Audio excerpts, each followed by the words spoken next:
Hi. Hello, Jake. I'm going to be here soon. My computer died just before the stream, so I'm falling a bit behind.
Hello! Smash! Wait, this isn't meant. Oh no! I'm making mistakes. Commands, I'd forgotten this. Oh, okay. Okay, I can fix this.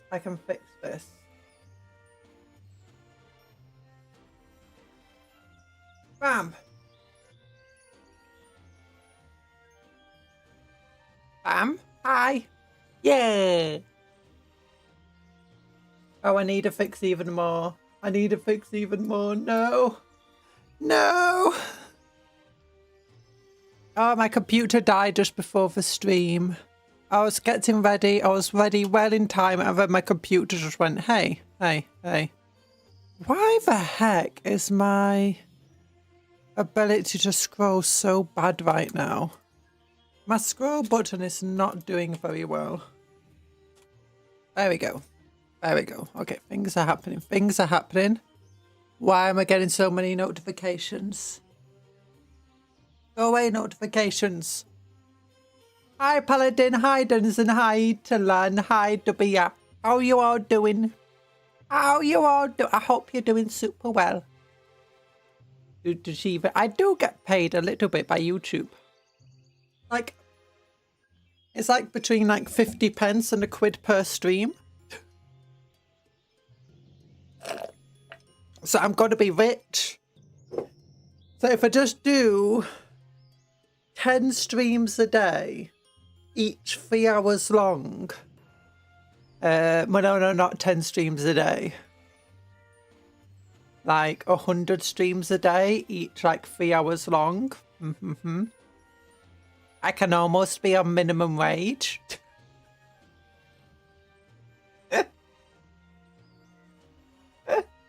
And he's like, do you have a daily wage? Yeah, I just need to do like 300 hours of work a day.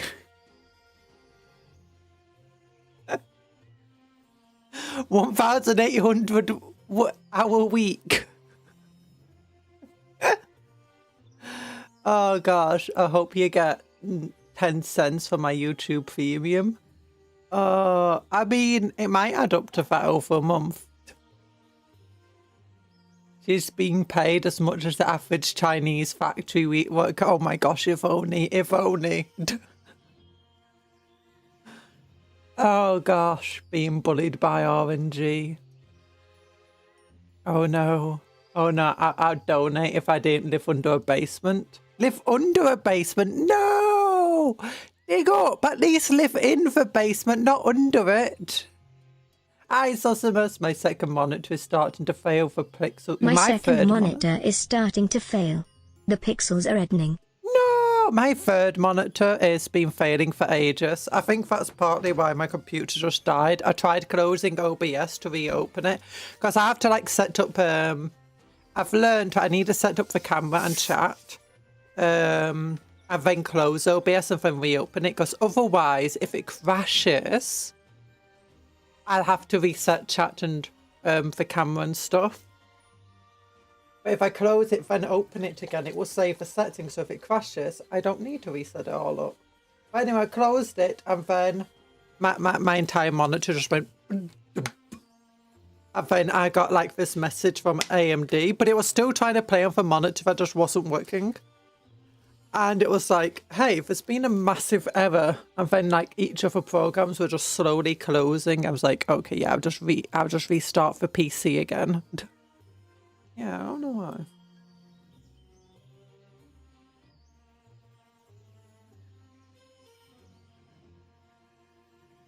Yeah, I'm having an issue. So I've got a scroll feature, right, where I can press a button on my mouse, and the scroll, the wheel will just spin freely. And if I don't use that button so it doesn't spin freely, the scroll works perfectly fine. But as soon as currently today, as soon as I have it spin freely, it is just like, what? Doesn't want to work. Oh, right, okay, this time it worked. I'm not... Okay, it's still a bit slow for whatever reason. Oh, no, never mind. It's working. It's working. Maybe it was just something stuck in it. I have no idea. So I'm just like getting distracted here. I apologize. I've had a very distracting time recently. Under the second basement. You live under the second basement? What? I mean, you got 2 basements though. I mean, that's pretty cool. That's pretty cool. I mean, if it's a nuclear apocalypse, you'll be fine. You'll be like well underground. You'll be like one of the mole people. Oh my gosh, you're so lucky. In the grim darkness of 40k, Nestle has changed nothing. Oh my gosh. Oh, 40k is so weird. In Avenging Sun, like speaking of Nestle, water, and like dirty water that's not working properly and people being charged a fortune. So this noble, well, he's a very minor noble, has like rationed water and he gets like 1 glass very rarely, and it's all chemically and terrible and stuff, and they're like, oh, the rations, there's been issues. And then later in the story, we get someone who literally doesn't live that far away, just absolute peasant. Oh yeah, and this noble also eats nutrient cubes and stuff for like his own food. And even in that feast, it's still just nutrient cubes. And then you just got like this random peasant who like lives not that far away from him, and he's just like, yeah, here's some fresh water. I've got ready supply of fresh water. I've got fresh meat, yeah. You want some mushrooms? And it's like, oh my gosh, the peasants are living better than the kings. It's because one of them's being supplied by Nestle and the other is supplying themselves. Yeah. Nestle actually changed their name to the Iron Legion in 40k. You know, it'll be better if they were the Iron Legion to learn. You know, the Iron Legion is a lot better. But for people who have read Avenging Sun, this is just like Avenging Sun. Yeah! Damn, those Nestle recap is terrible. It tastes like someone's corpse. It's true. Oh, so if I seem a bit subdued, it's because I didn't sleep much yesterday. I didn't sleep much. But I wanted to paint these up. Instead I built some, I've finished building for Bloodletter, so wanted to finish already. Oh my gosh, I have not been doing well. I need to get my act together, but my act's never together. I never learned how to act. But look! You know, during the feast, if you go to Warhammer store, you can get a free miniature as long as stocks last. Oh, look! Buy a Warhammer paints and you get one free. You get the most expensive one free. Oh, and look at this collectible coin. It's like a little Raven Guard Inquisitor symbol. Oh, they're just custodies even. Oh, join a painting session. Get a free miniature. Oh, inside a new White Dwarf. Oh, this is the exciting. This is what you want to see. This is what you want to see. Ow. How do you plead? By the way, Conjurer heard rumours that you stole 12 tons of Kit Kats in Italy during the stream. Look. If I had 12 tons of Kit Kats, there'd be no evidence left. Because I'd have eaten them all. I mean, no, I don't have any Kit Kats. I never had any Kit Kat except my kitty cats. I got kitty cats. I got 2 beautiful little kitty cats. Yeah. Adorable. Oh, I need and would make better cocoa than Nestle. Vtuber won't settle for being second. It's true. Nestle sucks. Hi, Seraphine Eisen. My painting backlog is building up a lot, so I'm resisting buying anything new. I've got a Baneblade, a Rogo Dawn, 2 Lehman Rusties that are primed. I've got 2 Mastodons, 40 Crusaders, a Marshal, I got a lot of models. No! A Screamer Killer. Lots and lots of gaunts. Like 100 gaunts. Look, it'll be easy to tell you for models I've got thousands of points of models, very few are painted. I want to get one of the new Defilers. Look, being a Warhammer tuber means I have to get stuff like show, oh, look at this cool new model. And then I never get to paint it because then they release another cool model. Remember when they only released Warhammer models like once every 3 or 4 months? And now it's like every week. Oh, so yeah, here's a new knob. It's just a knob. We've all seen knobs before. I thought it's got a little squig on its shoulder. That's a cool little fella. Oh look, Space Marine head. Old-fashioned Space Marine head. Space Marine skull, that looks like the size of the old chain sword thing. Missile, is that a combi rocket? Yeah, it's a combi rocket.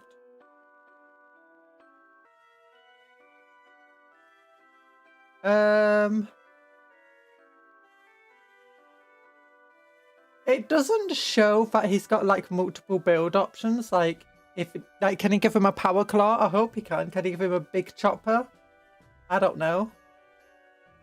It doesn't show like different types of weapons. Shooters, big choppers, and trophy rats.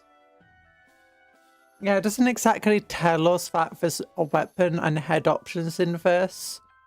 It just shows you this guy, and it's kind of, it's okay, I guess. It's not very exciting, if I'm honest. We're very much drip feeding the information at this point. But yeah, if you got knights and you want to like have a little knight mini game of night action, if there's a new mini game for them, like look at this stuff. Critical road, damage table. Look at all these numbers. I don't know what that's about. It looks fun. Wait, the Attic Gamer. Hello. Buying 200 of these guys so I can have a squad of tiny squigs. You can just buy some squigs. Every one of them has a trophy Space Marine helmet. It's true. You can buy them cheap from your local rogue trader. My painting backlog has increased to 4 whole armies for Warhammer plus a Blood Bowl team. But my Chaos Dwarfs won 2 games in a row. First they shall have the honour of being finished first. Ooh. So what do I have? I've got like 1,000 points of Necrons that are unpainted, 2,000 points of Aldari that are unpainted, new Tau army that's unpainted, lots of guardsmen that need to be built, let alone painted, lots and lots of Space Marines that need to be painted, my entire Chaos army. So, you know, instead of talking about what I need to paint, it's probably best I just go ahead and, you know, start painting these guys again. So what do I need to do? I think next will be good to do the yellow. Yeah, the yellow. There's quite a bit that wants to be yellow on this. Actually, no. We'll do the yellow. No, we'll do the leather. We'll do the leathers next. Then we'll do the yellow, then we'll do the blue. And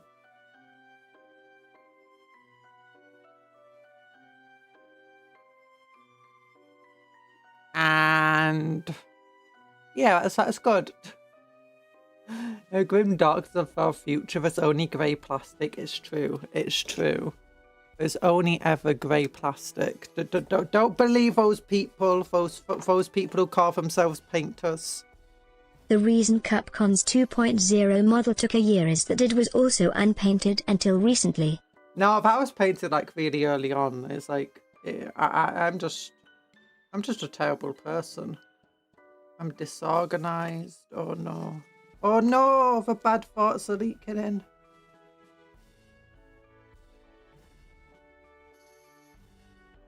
Okay, yeah, where's my... What do I want to do? What colour do we want to do? Oh, yeah. I want to do the central bit like Catachin Flesh. That's it. Is this Catachin Flesh? Yes, it is. And then over it, I think... Was it Gorgunter fur? We can go with Gorgunter fur. That would be good. Denison would be right. Is if Kunja also one painting it. Yeah, but I hired someone else too.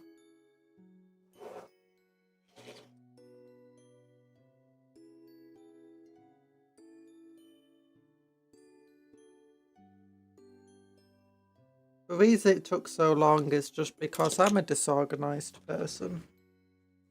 I'm a terrible excuse for anything. If your unpainted backlog was equal to your power level Kunja, your power level Kunja would be bored and only need to one punch to look.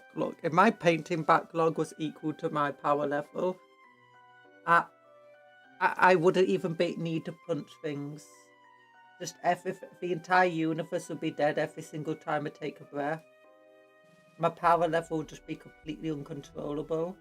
I'll just be like, I think the entire multiverse, entire existence, the idea of existence throughout all multiverses would just cease to exist.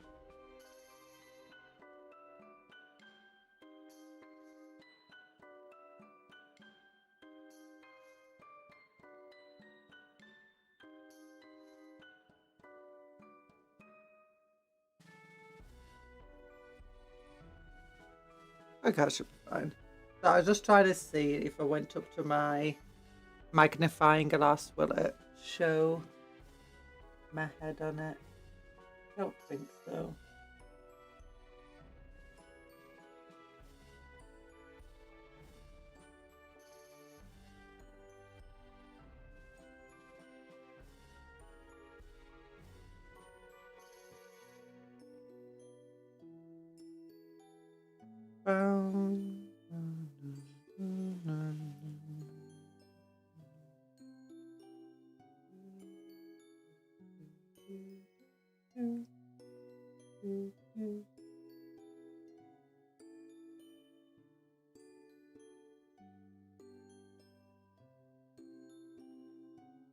There we go. Right. I might be very quiet today because I've had a very tough past few hours, I guess. Not past few hours. Last night after the stream, lots of stuff happened. But it's fine. It's fine. And I'm a bit tired. I was like 6 a.m. and I was still awake. I'd thought, do you know when you sometimes feel yourself doze and then you suddenly wake up again? That's what I was just like last night. I was like, oh. But I need to stream. I need to work. I need to force myself to try and be responsible. Oh, you know. It's not very good. Because otherwise these things will never be painted.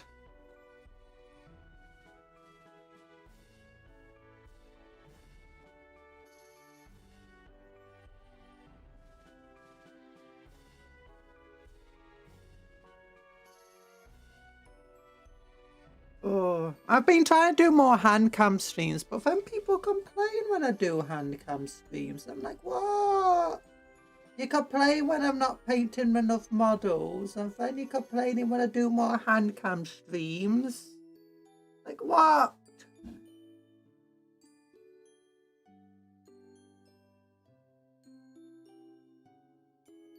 So mean.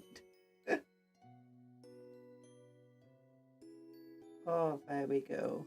There we go. Yeah, I like doing the leather in Catachin. I just try doing the central part where it's going to be darker in Catachin Flesh. So that way when I put over a different, a contrast over it, the edges will just naturally be lighter.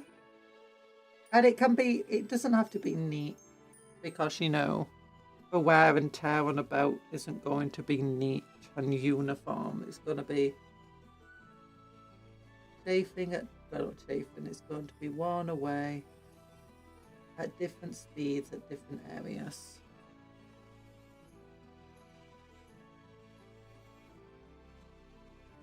There we go.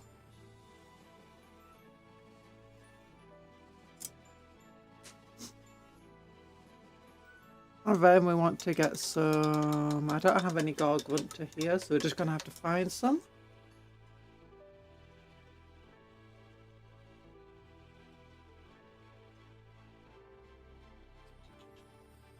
Paint box. Oof, that's heavy. Okay, is this it? No, it's Gollum and Flesh, which I'm gonna need anyway. Actually, no, I don't think I want to do Gollum and Flesh on him. I think I want to go for a different flesh tone. Reichland Flesh Shade. Ooh, that might be good. Watered down Reichland Flesh Shade. But let's look. Gorgunter. Gorgunter contrast paint. Yeah. Like myself some Gorgunter. I need to find a time where I can do some undercoating and stuff.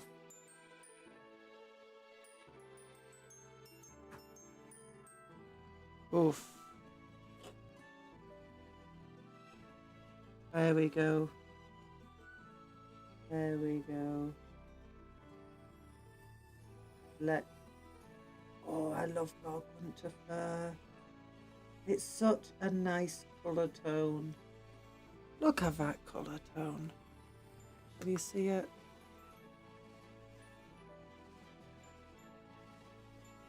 I just don't want to focus on it at all. Yeah, that's such a nice brown. Catachin Flesh plus Gorgunter fur is just such a nice leather colour. I'd almost believe it's real leather.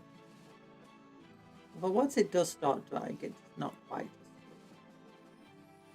good. I do like the little sheen it has when it's still wet.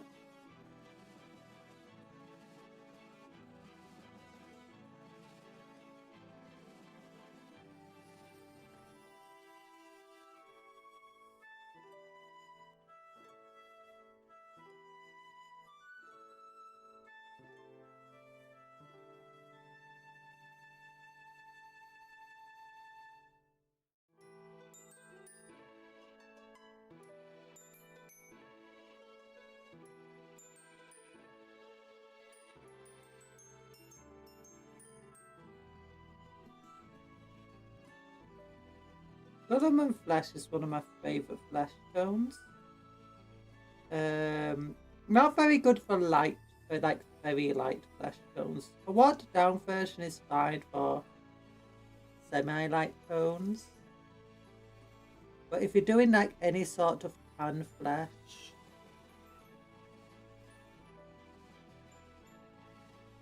or just darker flesh, it's really, really good. You just change whatever your base colour is going to be, and then your highlight colours.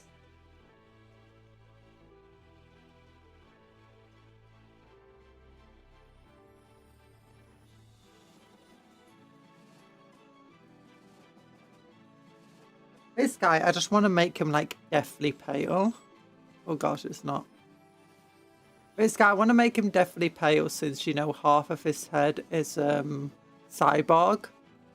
I want this like still living flesh to be super pallid, like it's already starting to decay and die.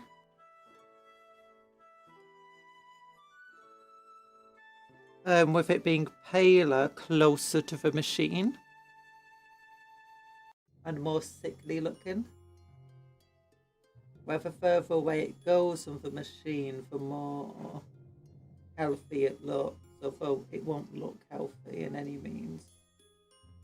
No idea if it will actually look like by the end, but that's what I'm trying to go for him.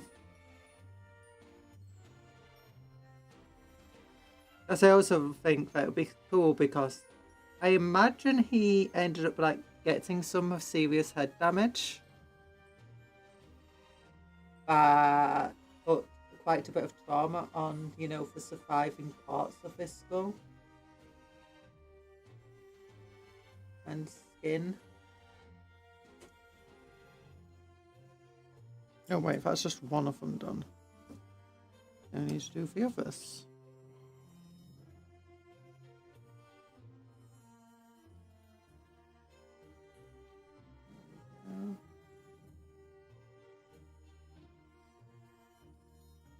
Don't want to quite go with the idea that it's like a tech priest level though. This is a man who's gone through a lot of trauma.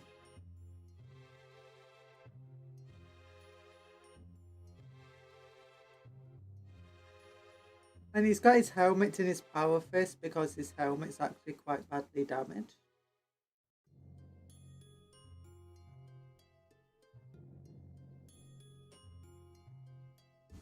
So he's just like inspecting for damage. Like there's a bunch of scratches there you can see, but also there's like a big chunk of it missing here. So we're gonna, oh wait, I need to put some black there. Well, it's fine, we can always get to that.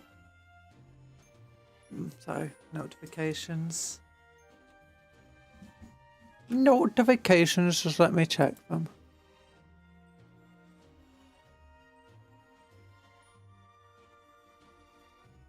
It's fine, it's fine. There you go. Black Temple Orc.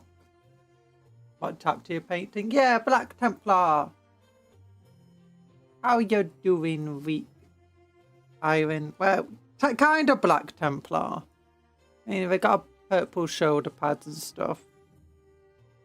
The idea is that they were Black Templar. They were Black Templar Crusade, but the Crusade came too big, and the Audio Astarte Inquisitors forced them to split from the chapter and create a new chapter of Space Marines.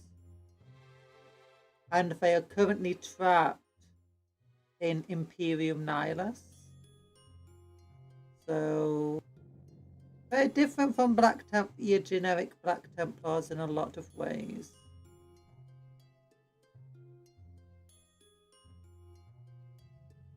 In part out of necessity and in part out of the fact that the Marshal is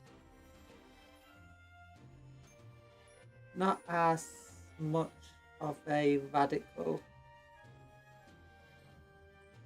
as the others.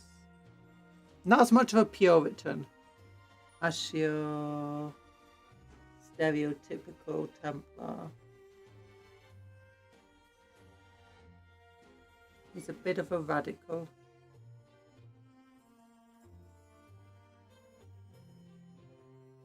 More accepting. And believes their duty is towards the people of the Imperium.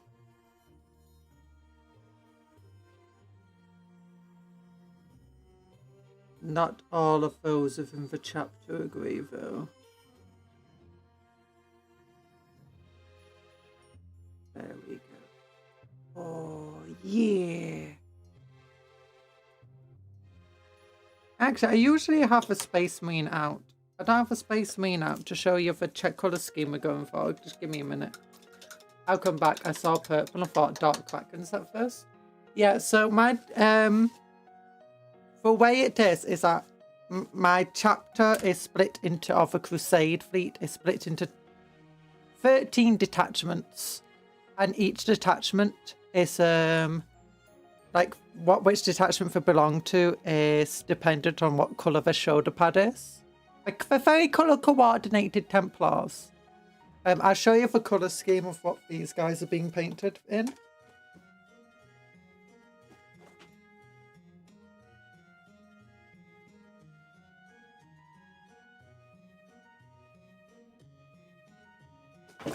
Here we go. This is a colour scheme. So they use blue weapons instead of red weapons because blue is like the colour of their marshal, their high marshal, chapter master.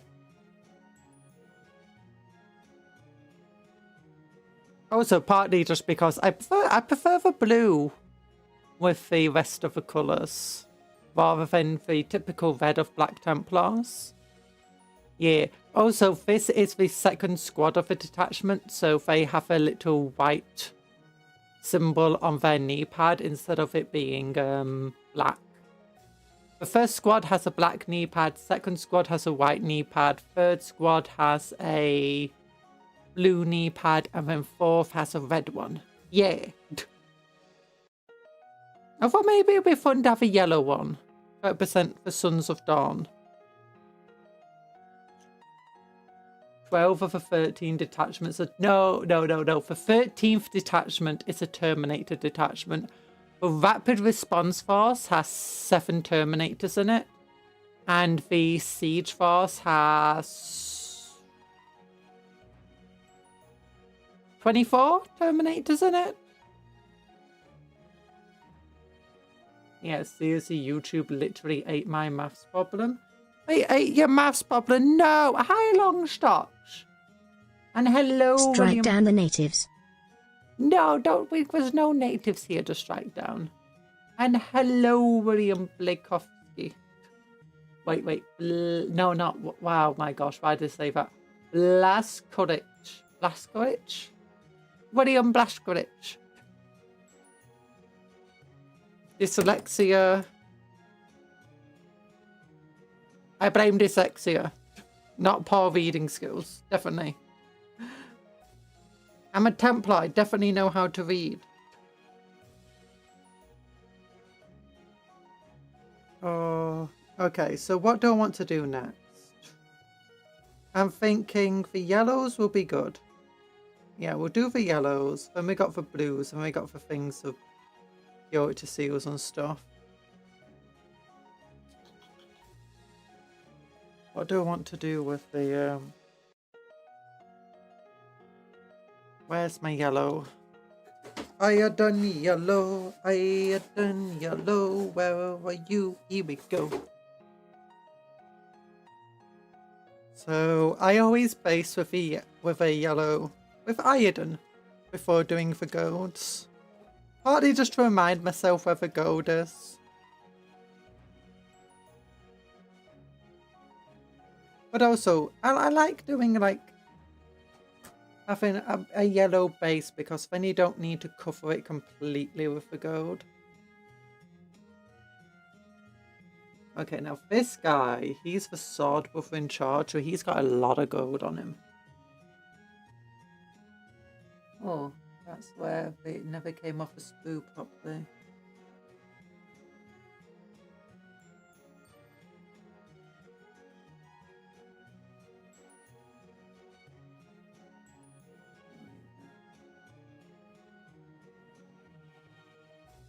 Maybe it's just switch bush. The Black Templar disregard the Codex Astartes, not because they think it's ineffective, it's because they're too embarrassed to admit they can't read. Nah, the Black Templars actually use parts of the Codex Astartes and follow it sort of as a battle plan, because they're still like, oh, this is from a Primarch. Primarchs are great. And they do, Black Templars probably do more reading than most Space Marines.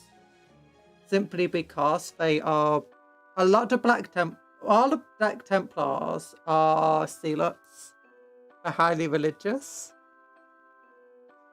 And as a result, they regularly read sacred texts. They write prayers and read prayers and all sorts. And they do a lot more of that than pretty much almost any other chapter. They probably don't read as much complex stuff as like the White Consuls and stuff like that, and the Ultramarines who view themselves as diplomats and governors as much as they are warriors, if not more. But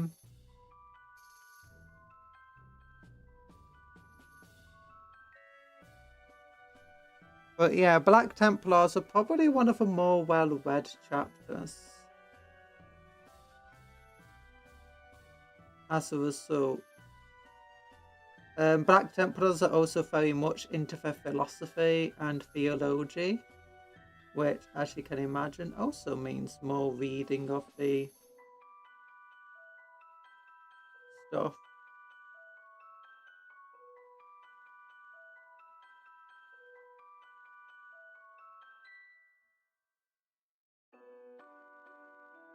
Hi TA, how you doing?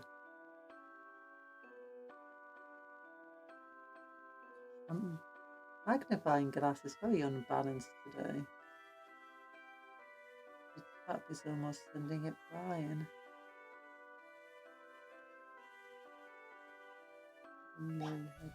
Little head. Yeah.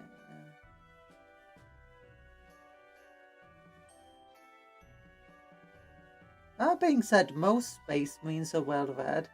You've got a few chapters who aren't very well read, but they're like the ones where they just view themselves as warriors only, and they think it's a waste of time doing stuff like that.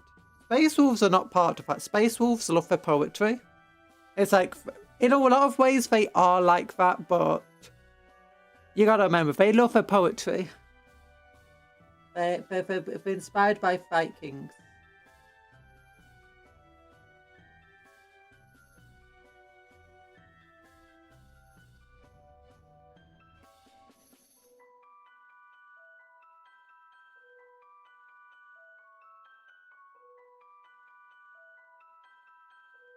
The Covenant of Fire chapter regularly host book clubs. They just use books as fuel for bonfires. No!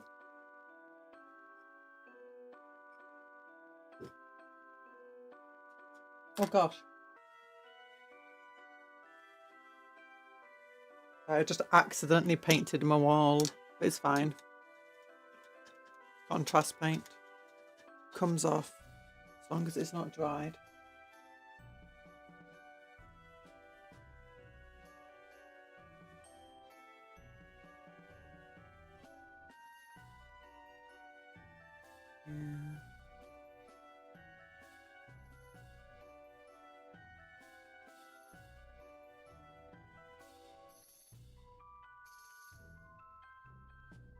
Yeah, a lot of Space Marines do enjoy reading in their free time. Not that they have much free time, and not that a lot of Space Marines care for having free time. Chapters like the Ultramarines do make sure that the Space Marines do get, you know, a minimum amount of free time. It is a very minimal amount of free time, but they do view it as an incredibly important part of, you know, keeping a Marine's soul pure and human.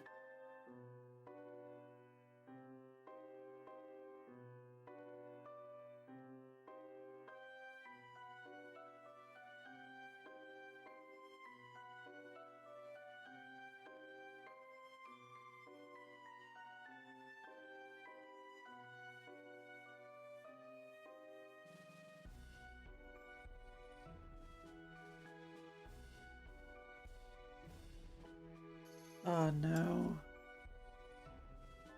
I can always fix it afterwards.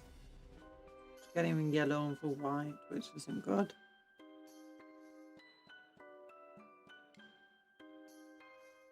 No point trying to fix it until I've done for gold. Because I'm probably going to fail for gold as well and get it where I don't want it.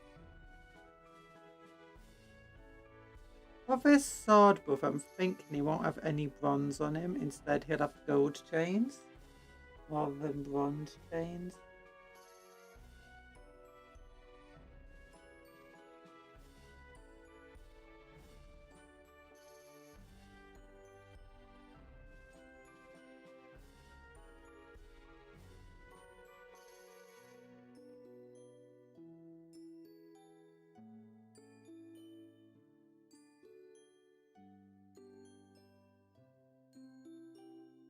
Well, for that being said, this part of the flamethrower will probably still be bronze. Well, copper coloured rather.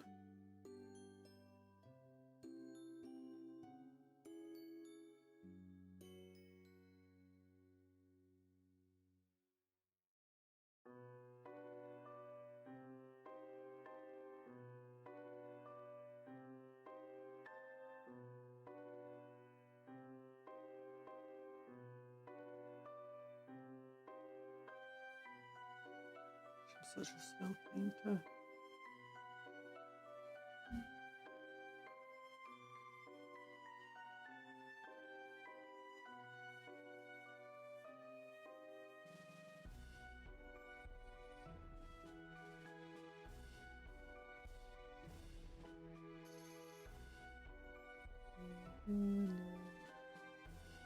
I don't understand how some people, like you see these YouTubers and stuff, and in a single stream they can paint like a small army to really high detail. And it's like, what? How do you do that? Like, I can't do that with, you know, a single model. It takes me 5 times as long to make something that's half as good. If that.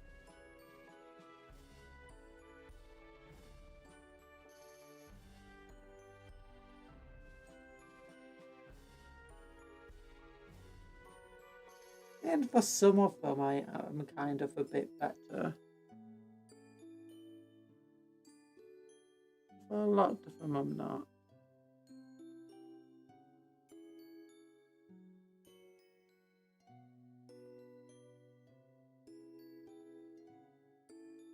There we go.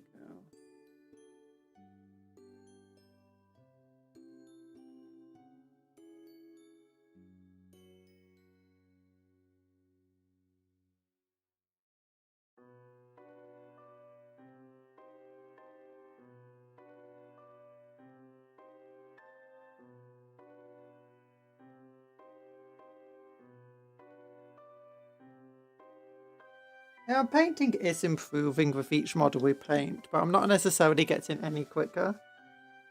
Dark Angels love confidential information. Yeah, Dark Angels love confidential information.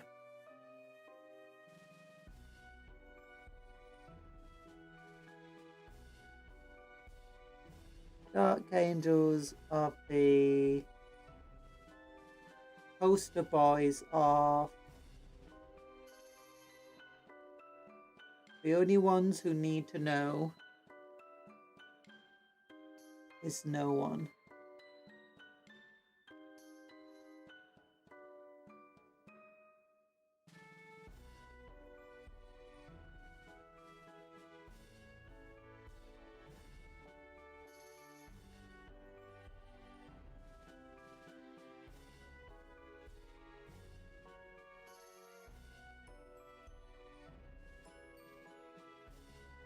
Your Dark Angels would lurk on War Thunder forums.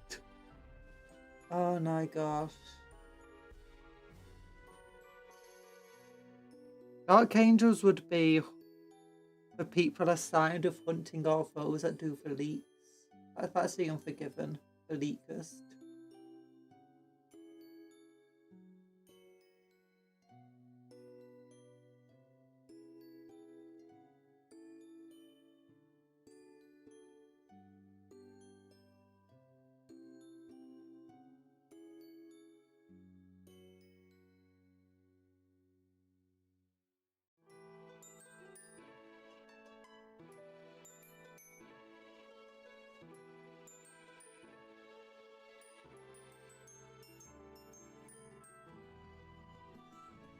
What colour should it be? Maybe red. Yeah, I'll go for red for that one.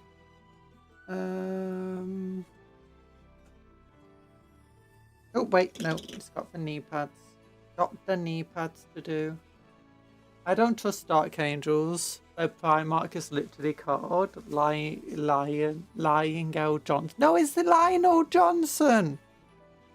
You know, after the guy who wrote the poem, Dark Angel. Okay, look up Dark Angel poem, Lionel Johnson.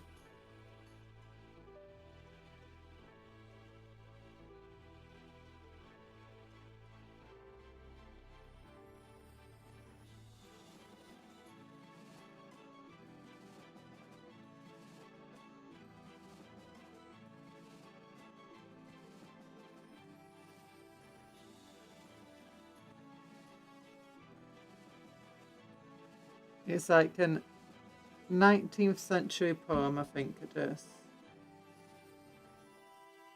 Oh my gosh, he's so golden! Well, not yet, he's not got the actual gold. He's so yellow! This is meant to be fire at the bottom. I've already knocked out a couple of the bits of fire that was meant to be there. It's just green stuff.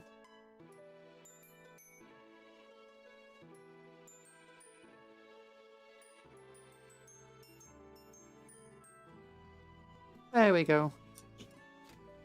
Yeah, where is it? Dark Angel poem. Lionel Johnson.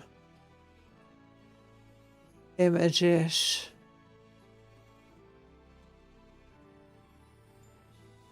The Chimus Club. Dark Angel. Open image in new tab.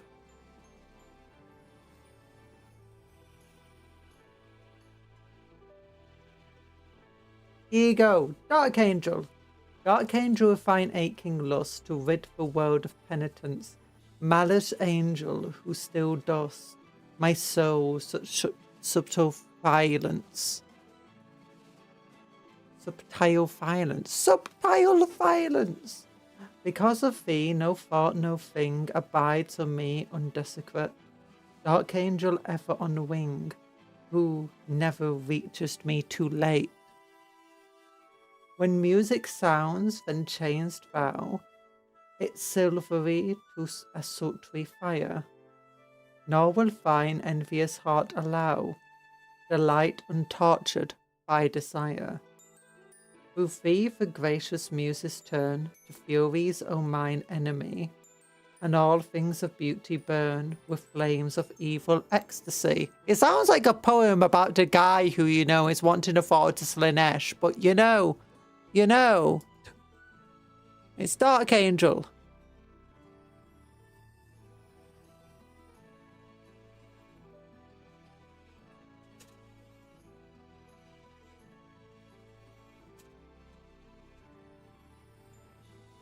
Yeah.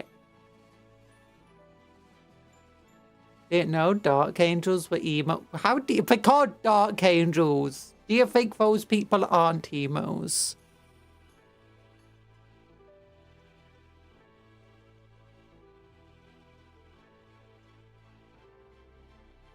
Yeah, Lionel Johnson's poem describes the queerness of an evil angel. You must fight in order to live up to his religious ideals. Yeah.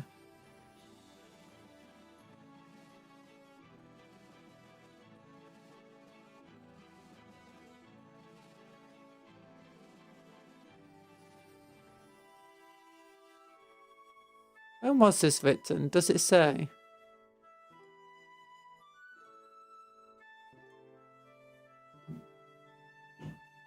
No, it doesn't say. Oh, 1894. There you go. See, late 19th century.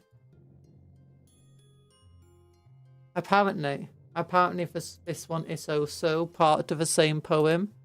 And so is this one.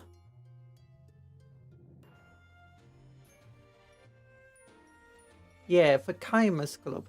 Because of thee, the land of dreams becomes a gaffing place of fears, until tormented slumber seems one ferment of useless tears. When sunlight glows upon the flowers or ripples down the dancing sea, thou with troops of passionate powers beleaguerest, bewilderest me. Within the breath of autumn woods, within the winter's silence, the venomous spirit stirs the brood.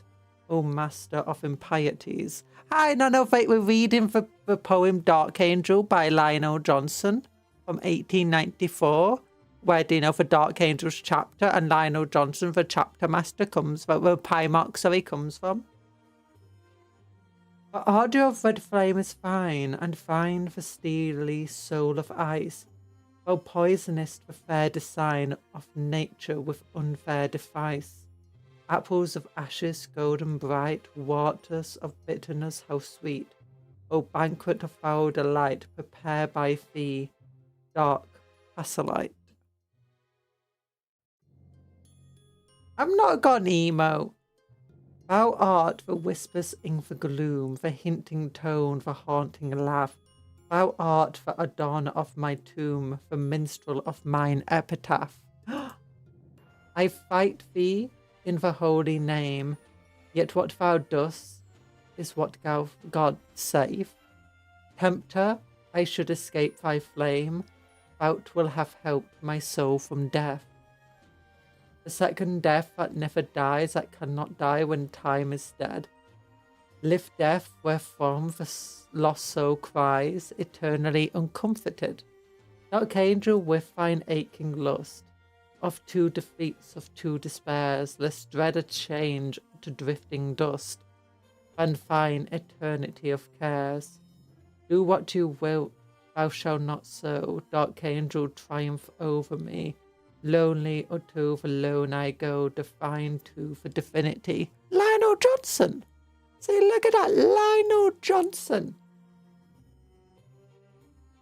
Hi, Douglas. How you doing? Oh. So it's a guy who's struggling, putting his faith with his, you know, how should we say, sexuality.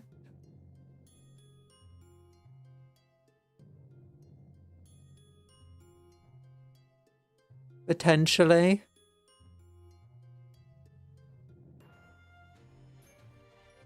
Yeah.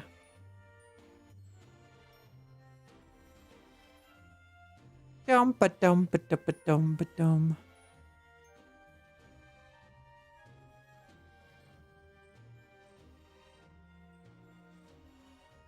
Yeah.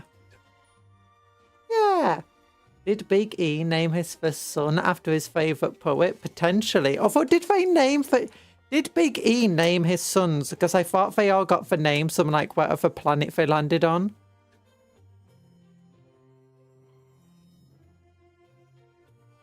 Well, yeah, a lot of those Primarchs who aren't like named after something stupid like Eigenhans are named after, you know, like people.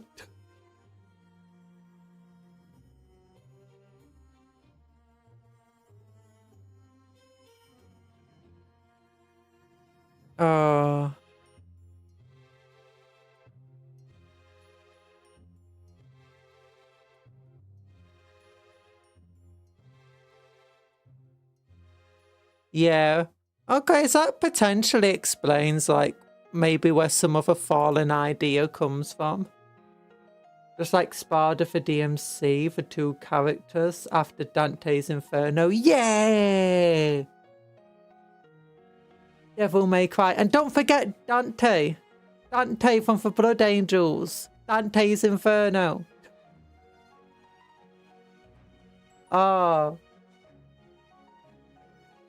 Well, yeah, I kind of guess makes sense, you know, for Dark Angels falling to, like, temptation and half of a chapter turning traitor, and then from trying to cover up, when this entire poem is basically about a guy struggling to come to terms with, like, his homosexuality and, you know, his religion, saying that's wrong.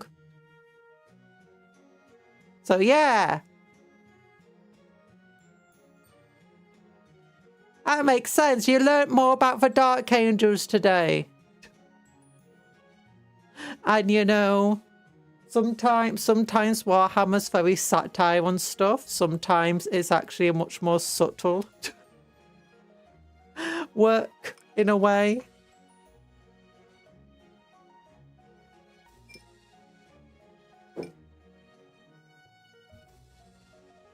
Oh, Lion got his name from Caliban. Lionel Johnson, son of a forest. Yeah! Although in the real name,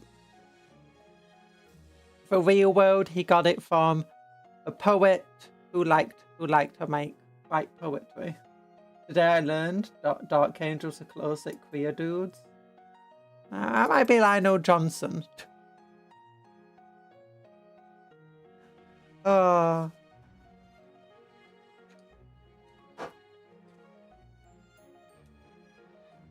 There's a lot of stuff like that in Warhammer. There's a lot of stuff. I mean, it's still very on the nose itself. But most people would have never even heard of the poem before. So that's what kind of makes it more subtle.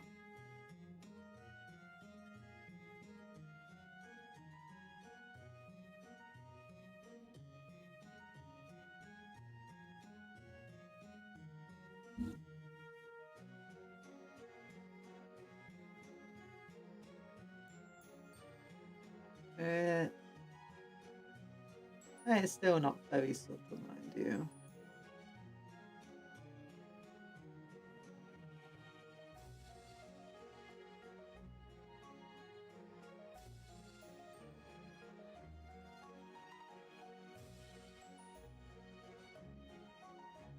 There we go.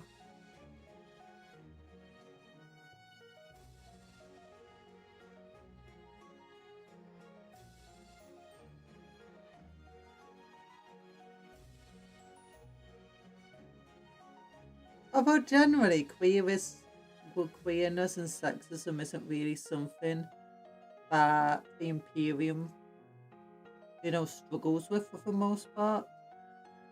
If it is an issue like that, it's generally on a world-to-world basis. It's not part of the Imperial Creed.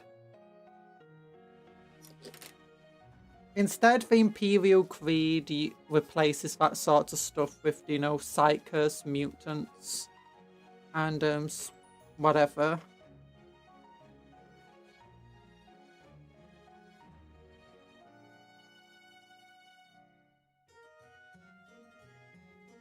I'm just trying to rebalance this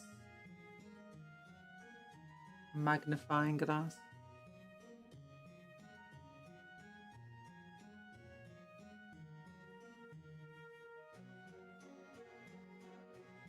What, did you know that Warhammer is just a big old analogy?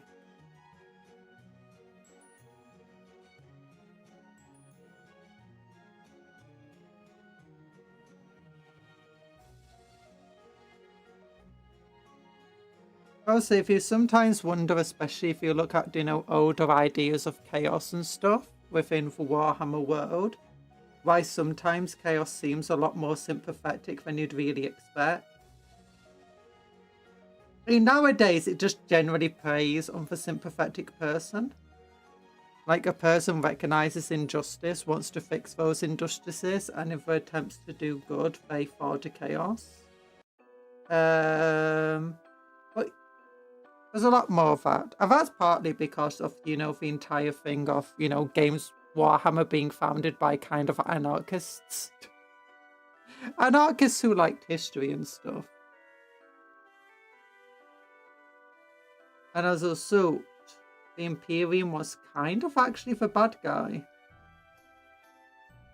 Especially if you look into the earlier Rogue Trader days and stuff. The Imperium is definitely pictured as this very evil, dark, cruel entity that's constantly invading into the Eye of Terror whenever it settles down enough for them to be able to traverse into it and communicate. Absolutely just causes horrific torment and destruction, with the Space Marines effectively just being a genetically modified police force that are just of thugs and ex-cons and people who should be imprisoned. creating petty kingdoms and stuff. And then, you know, the Eye of Terror becomes too difficult to traverse again, and Asusuti gets cut off from the Imperium. And that's where the story mostly takes place, originally. But now, obviously, it takes place in a wider thing of the Imperium has been switched to the sympathetic one, just because it's easier to work with the idea of, you know, humanity fighting against the Eternal Night. And Chaos still wasn't good back then. I mean, back then, it's like no side was really considered to be good. And then, like, the early arcs were, you know, inspired by the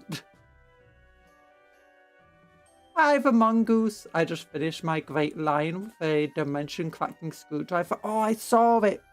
Looks so cool. Yeah, line seems like, I think in this case it'll be more keeping his inner beast monster in control. Yeah.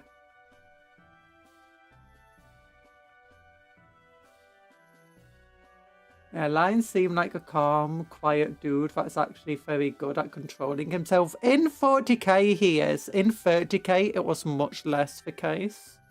Go back to the Horus Heresy. And with the first edition Space Marines are like super cops are also corrupt. It's true, it's true. They're basically just super cops. And they also weren't as big, like even in the art of like the earliest editions back in Rogue Trader, Space Marines were only the same height as like a person. Or not much larger.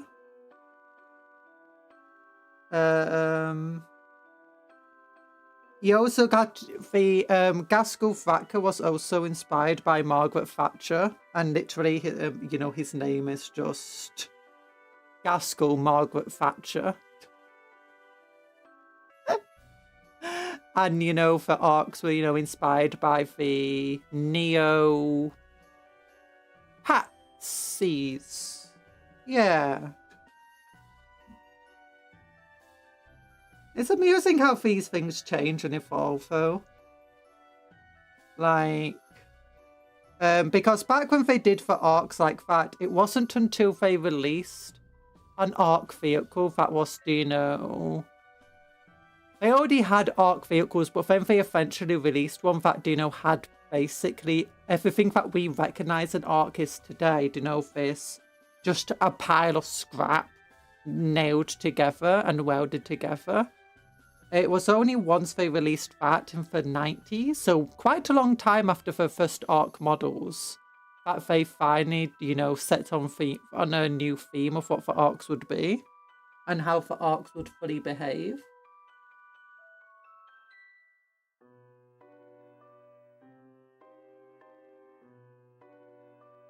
It's interesting in its own way anyway.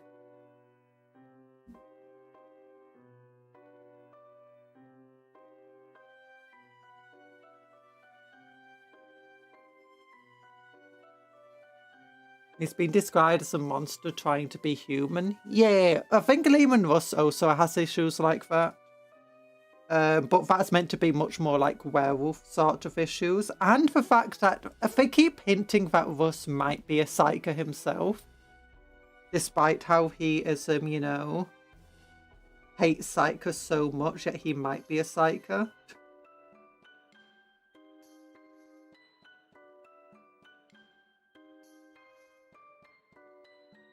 And I feel like the Emperor would have liked Lehman Russ to fall to chaos and Magnus to have not fallen. If he had a choice between the two of them.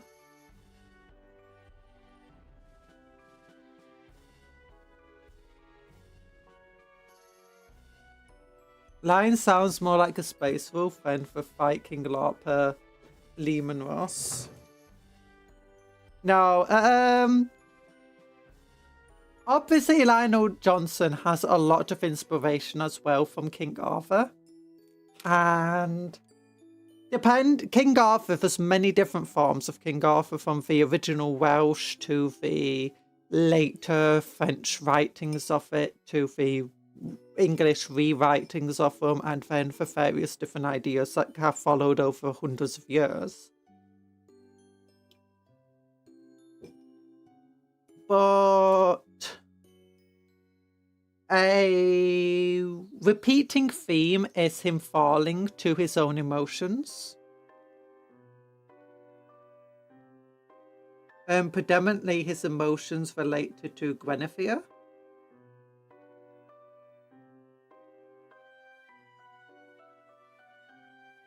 Which is it's meant to be an incredibly, you know, romantic stuff, but take away Guinevere from Lehman Ross, not from Lehman Ross, from Lionel Johnson, and instead you've got a guy who, in terms of grappling with like emotions and doing the right thing and whatever, instead it's a guy who tries to be the noble idea of what a King Arthur is meant to be, but in essence is still just a human with all the failings of a human, which he tries to hide. At least that's been... I've not read all of these books. Instead, I just mostly read, you know, bits and pieces of things. Usually from like the wikis and, you know, where people have uploaded passages of the books. In fact, I can give you a very skewed idea. I've always got the idea of, why if they describe him as like a monster trying to pretend to be human? It feels kind of like, you know, a person who is human trying to pretend they're not human, or pretend they're better than human. A bit like what Gulliman does to some extent. Except Gulliman is much more recognizing of his own failings. And I think that's what allows... And Dawn is the same to some extent.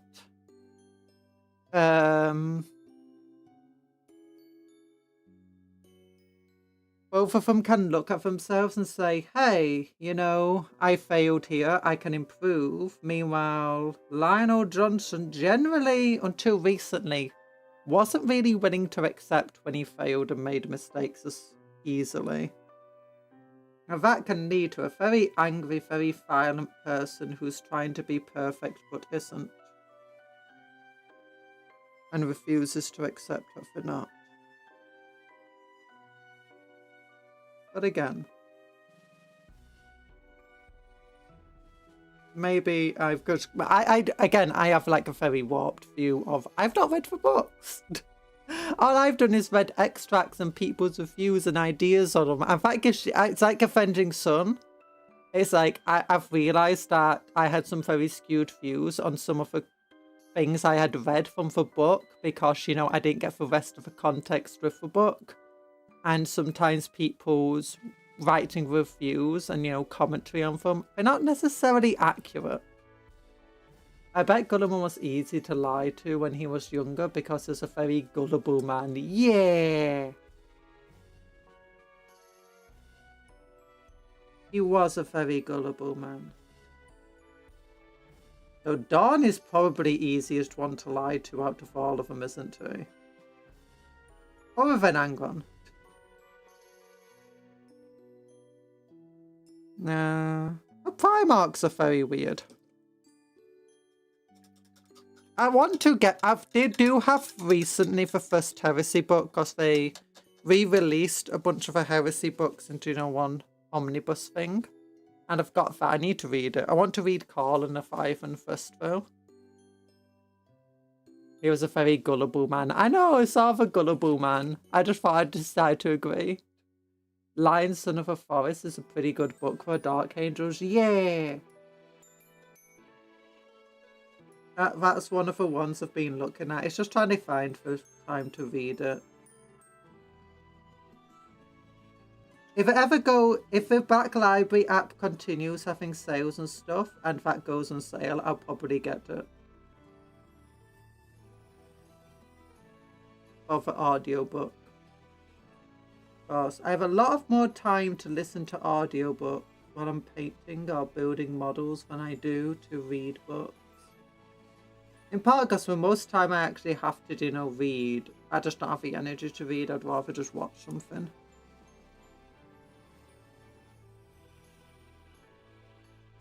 It's just a very normal thing.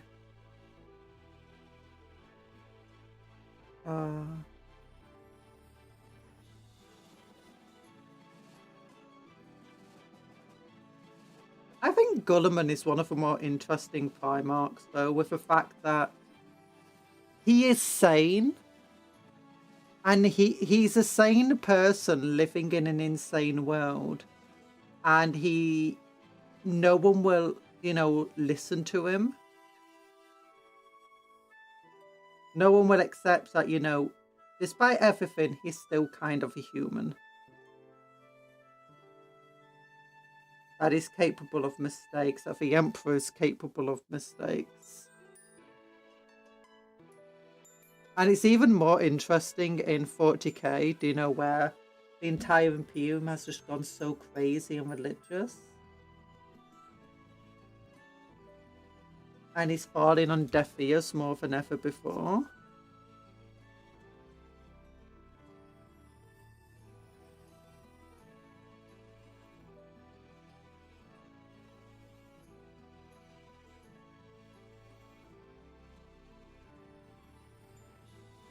I want to read about Dawn as well.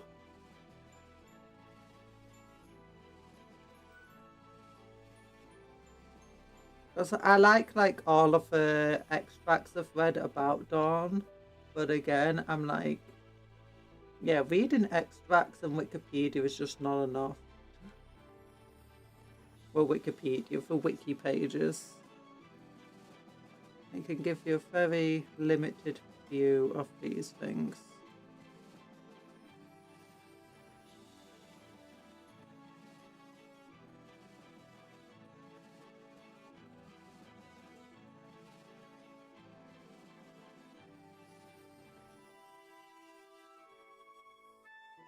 You know who the best Primarch actually is? Belisarius Carl. I mean, at this point, he might as well be a Primarch.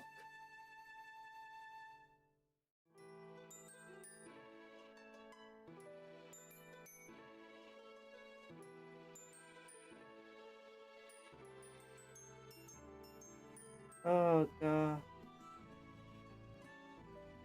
This guy's got quite a bit of goldy stuff on him as well. This guy, not quite so much. Our primaries are technically sons of Carl. Kind of. They're not genetically related to him, but he's more like a stepfather to them all. A very, very terrible stepfather. You know, the only time you see him is, you know, whenever you have a parents' evening. And then he's just like, oh, why are you not doing well? You're a terrible person for not doing very well.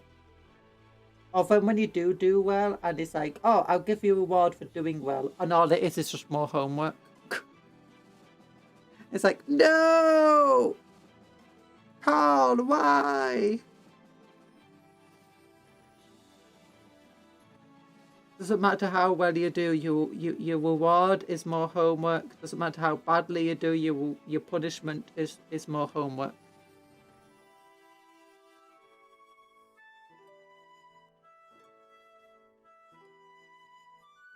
You ought to play games on your PS5. He takes away your PS5 and replaces it with an Xbox. Not one of a good Xbox. It's an Xbox One. And he says you better get good at Call of Duty. And you're like, no, I don't want to play Call of Duty. And then he forces you to play League of Legends with you know, audio on, so you can listen to the team speak. And it's like, no! I just like force you to do that 24/7. Puts your VR headset on you while you're asleep. Forces you to play more League of Legends VR mode. Hi, that guy over there. Nah, the Sons of Primus, dude. Yeah, the Sons of Primus.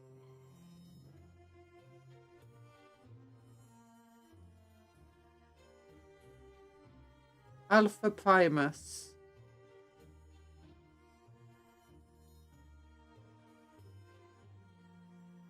Oh, I'm excited to learn more about.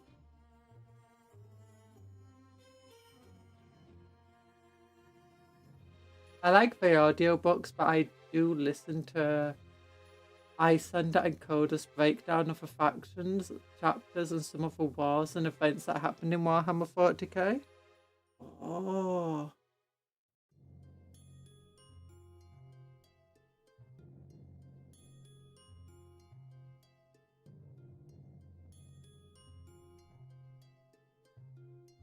I've been trying mostly to avoid listening to those types of things because I want to keep my opinion my own.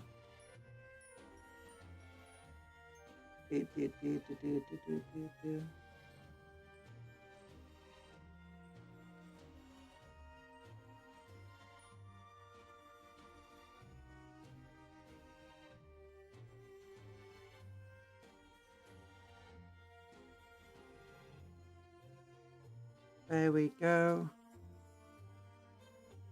How's this going? It's not going well. What colour do I want to paint his skull thing? Probably just silver.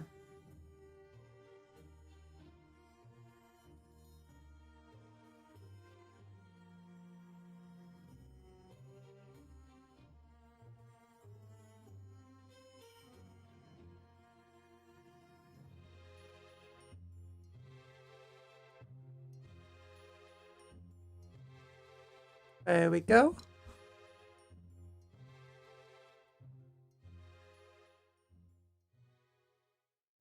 Then blue, then red. Forbidden. Okay, then chain here.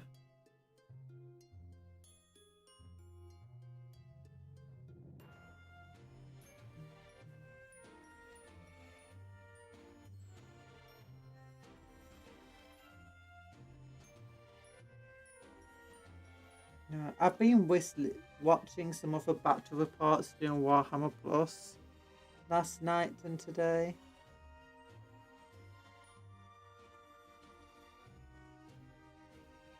Honestly, they kind of suck at the game.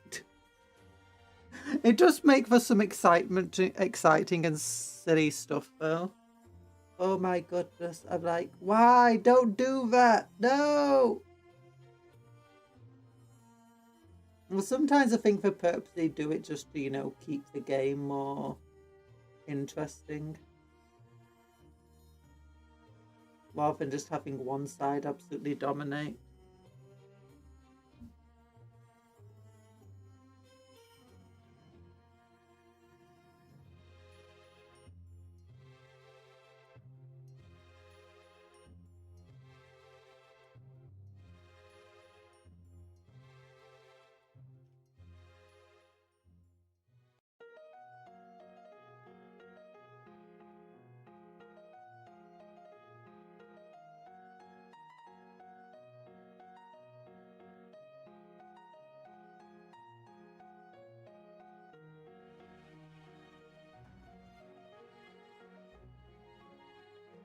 There we go. There we go. Gold! Why not gold? Yellow! That's got to be gold and bronze in the future. Iron yellow has to be one of my favourite contrast paints. Okay, ultramarine blue is next. Ultramarines. Ultramarines, yeah, it's a pretty fun blue. Where is it? That's Magish purple. That's Luxian purple. It might be in here. Oh gosh, magnifying glass. Oh no, he just took away my model.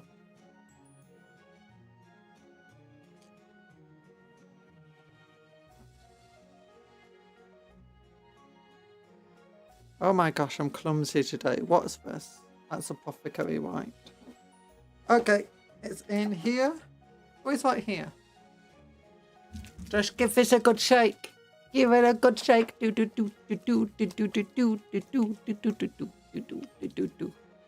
Yeah, it needs a very good shake. And that was my magnifying glass, just flipping about. Flipping about. I need to like have it clip something so it's just weighted on the other side. Can it pontifice clippers?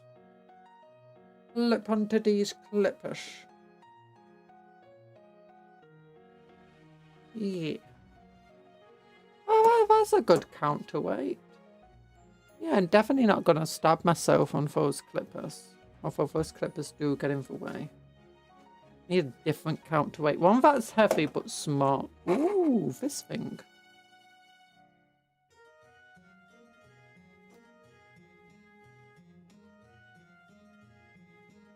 That's pretty good. No, don't bleed a cupcake, Blair Boris! Time to bleed a cupcake. No! Cupcakes are friends, not, you know, for bleeding. Cupcake blood, cupcakes can't give blood. It'll give you diabetes if it did.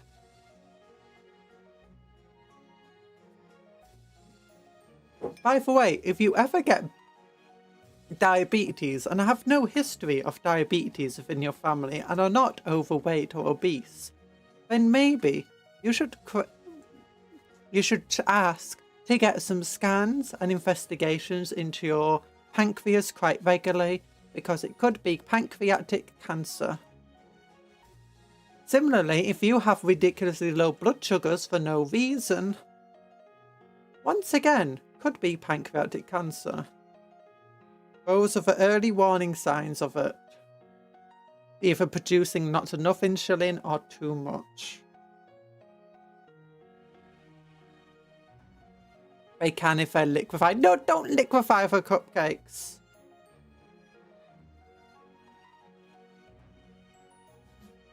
That thing is, yeah, that close family friend, you know, got diagnosed 2 years ago with diabetes.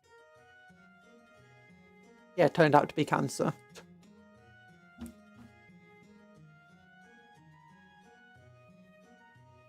So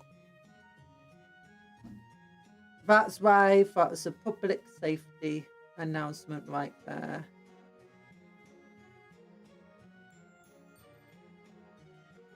Unfortunately, they only recently discovered it and now it's too late.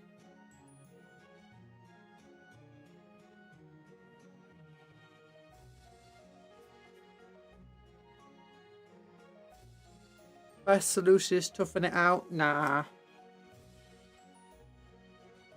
You can do. You just need regular investigations, blood tests, scans. If that sort of thing happens.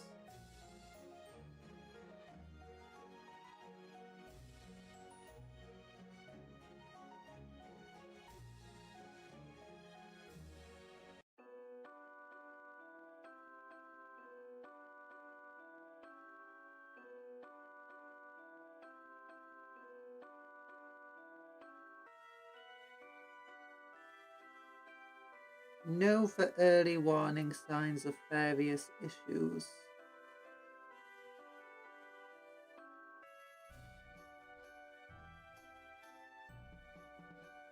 There we go.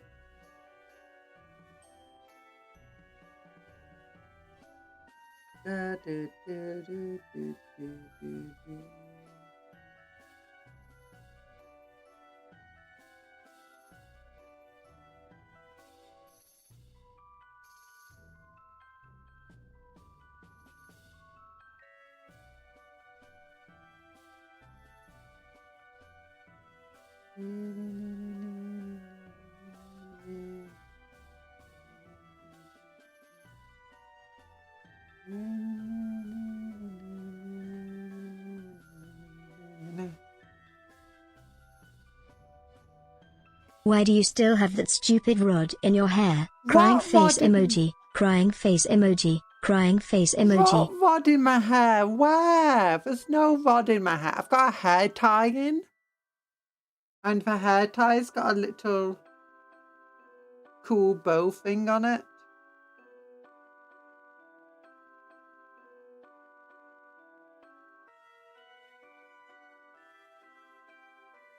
If you're talking about the blue hair tie, that is.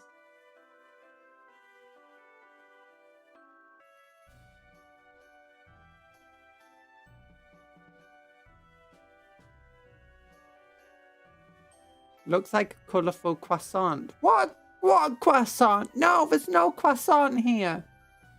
No.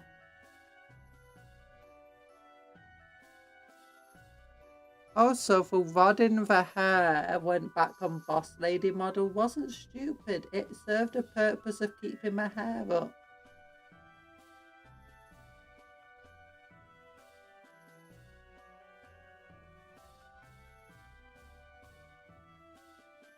It's a hair stick.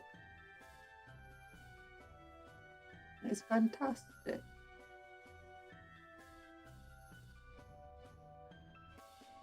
Oh, wait, I need to put... Yeah, I'll get a different brush out for that.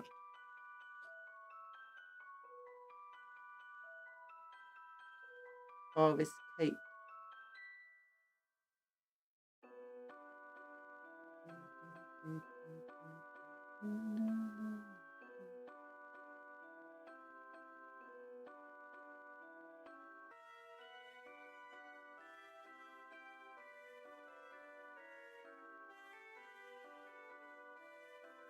I am a croissant. Croissant? Croissant. I went to the shop for croissant. Croissant.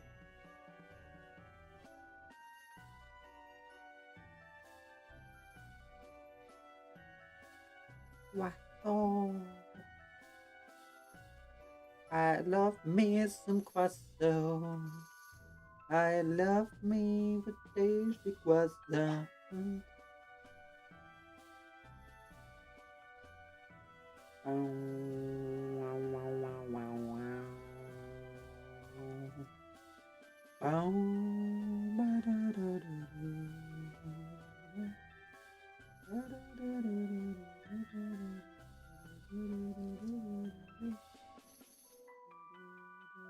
Gulliman is insane. If you had to serve one of the Primarchs, which one would it be? I think Gulliman would be a safe bet. I would say Dawn if it wasn't for the entire thing of, you know, after the heresy and him just like throwing all of his sons into the meat grinder because he was a bit upset with spaghetti. That's not what you do. You don't throw your sons into a meat grinder because you feel a bit upset with spaghetti. Pete Turbo, definitely not. Angron. Puff word of the day. Shedding. It's spring. You know what that means. It's shedding season. I'm Sparkles emoji. Bald. Sparkles emoji. Hello, French Puff. You're shedding. Yes, shedding. Like a little kitty cat.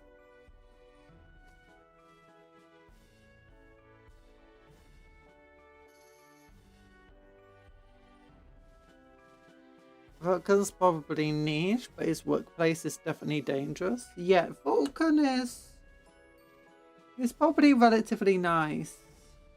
Definitely dangerous work. I mean, any other Primarchs is a dangerous workplace, I guess. I guess it depends what they want you doing. Sanguinius? He's good. Although Sanguinius is good. His sons, though... You don't want to be around his sons. Whether they get angry or they get thirsty. You don't want to be around them.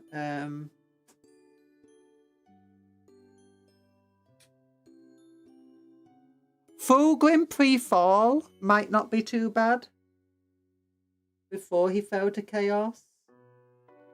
After he fell to chaos, yeah, you don't want to be around Fulgrim after he fell to chaos. Any of the Primarchs that fell to chaos, you don't want to be around them after they fell to chaos. Most of them you don't want to be around before they fell to chaos. Lionel Johnson sounds like he'll currently be a good guy to serve, but back before the heresy, during the heresy and before the heresy, not so much. Lehman Russ, not so much.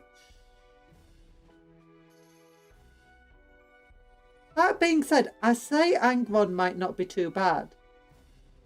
Because, I mean, I said it was going to be bad, but actually it might not be.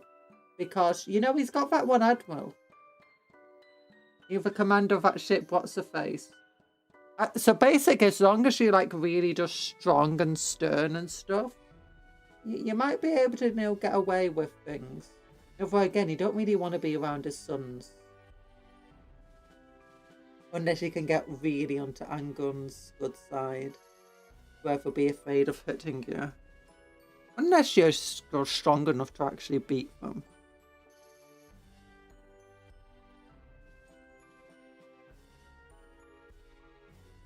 Yeah, Denizon's not done fair word of the day today.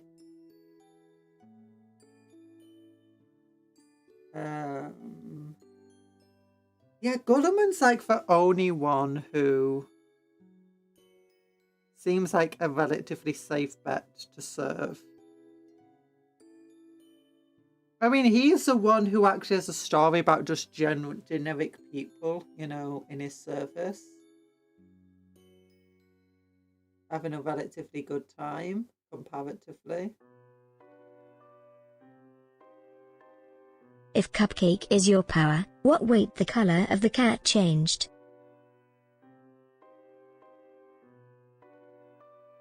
The colour of the cat changed. Yeah, I've got a new cat. This is my new model for the cat, and you can head pat it, and it's got this. Yeah. Thank you for the head pats.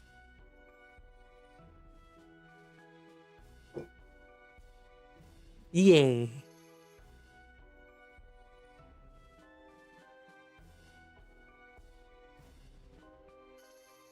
Head pats. Cuptle want to share, but you got a head pats for you. Head pats for you. Yeah. Don't you steal my head pats, long socks. All right, V2 debut. Yeah, V2 debut. Oh, new models, new cup cats. Look at that big fluffy tail. Don't you love my big fluffy tail? Yeah. How Jewel thought you thought of it, Bossin. 1 second. Everman's favourite Warhammer faction is the Stormcast. Oh my goodness. That is so true. That is so true, because Weathermen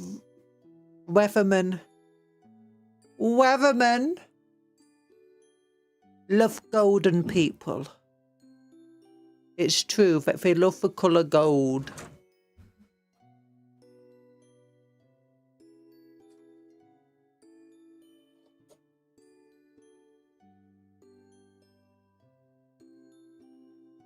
Where boss lady, it will, when you switch a model like this, any sort of trying to switch models again will get queued. So it's currently in the queue. Each time we switch my model, it switches it for 5 minutes. So when you do Bossin, it will queue. You just have to wait for me to turn into the normal character and then back into my mage farm, and then I'll turn back into boss farm.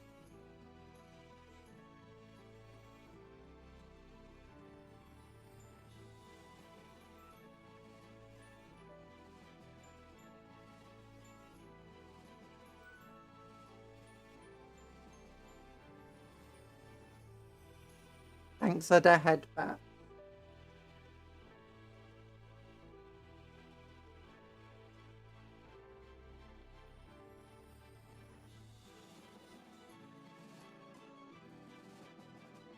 Foolish. Foolish. It's not foolish. It's just so that people don't... It's just so that if someone turns me into a cat, they don't waste the sprinkles from turning me into a cat. Instead, they get for full 5 minutes, and then if you want to turn me into a boss, it will wait until I finish being a cat, and then it'll turn me into a boss lady for full 5 minutes. Bench puffers overdosed on headpats. Aren't I the one receiving the headpat? Aren't you trying to headpat a bald spot into the kitty cat? Because you've turned bald.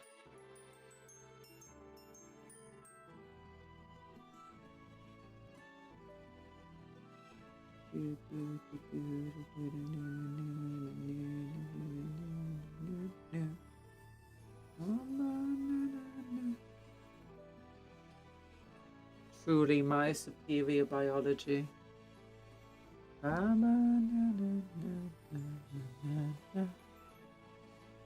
This is a long 5 minutes of a cup cat.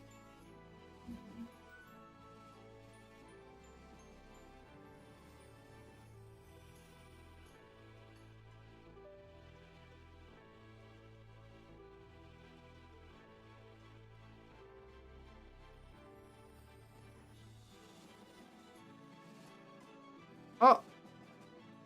I got turned back into Chibi Mage. Why didn't for Bossin work? Okay.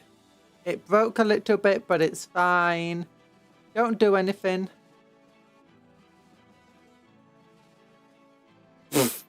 I got head patted.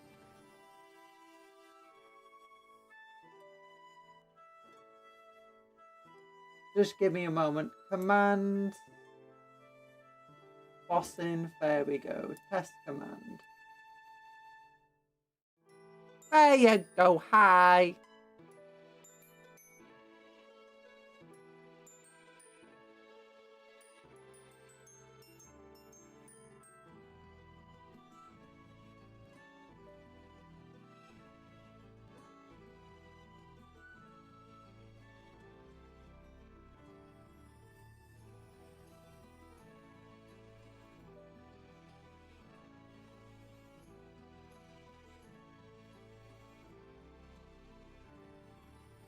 Oh, we need to name these three. Yeah, none of these three have names. If there's a name you want to give them, just tell me and I can give it to them. As long as it's not a profanity.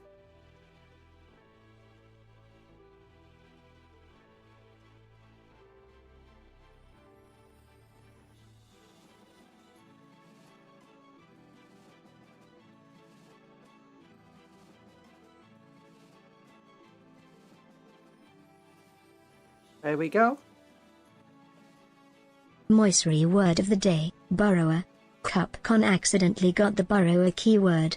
We can now play Cupcon enter Ranid's subterranean assault data. With a date detachment. With a red tower. Red tower! Yeah! We love red tower. I'm so excited for red tower. I'm going to get like 60 of him. Name for one you're holding, Steve. Steve! I'll name him Stevie. Stevie, Stevie, Stevie, Stevie, Stevie.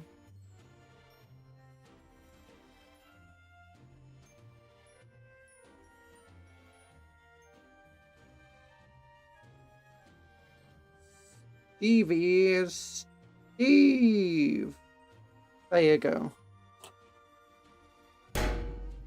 Ow! That was a bite! You jerks.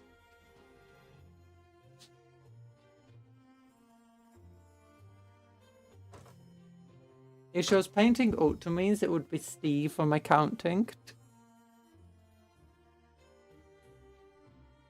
Your favourite weapon keyword is probably... Lethal hits is really good, especially if you're in a low strength faction.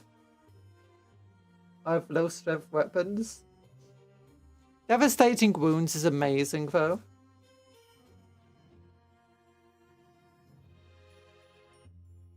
And sustained hits is absolutely amazing too. Our stalkers have it and you like. It's pretty cool.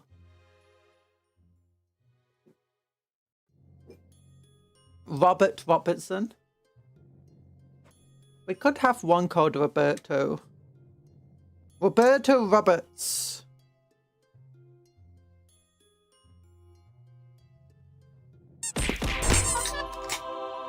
Roberto.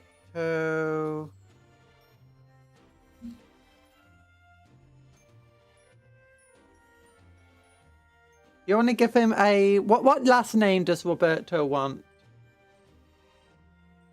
What last name? What's his surname?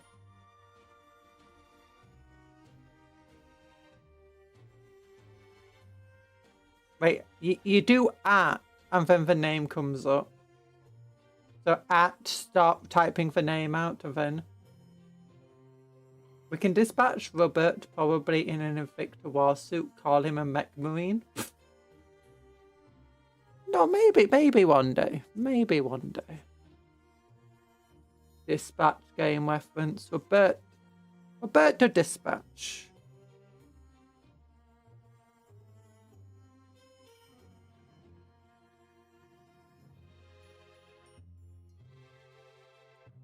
There we go.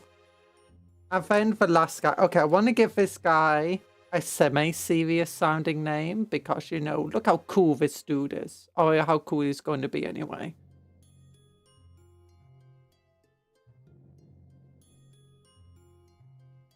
For those who don't play glorified PowerPoints, I don't play glorified PowerPoints. I just play PowerPoint because it's great. And Excel.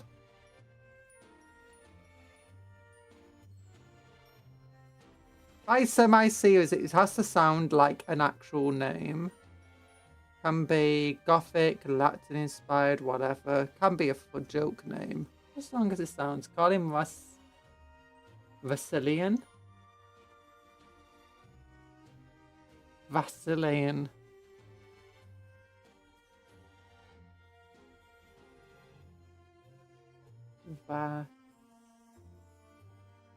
Vasilian.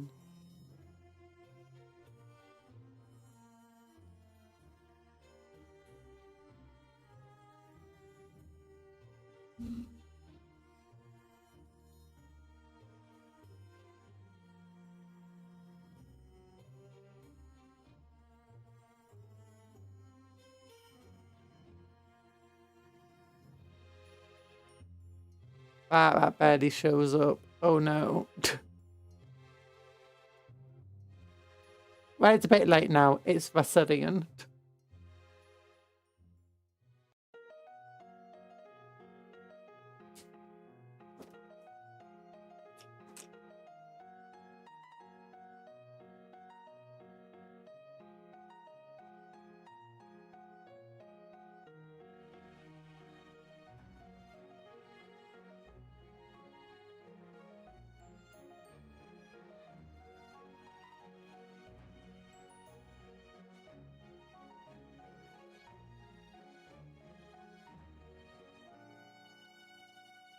Now name another one, Ratatouille, like Vasilian's little brother.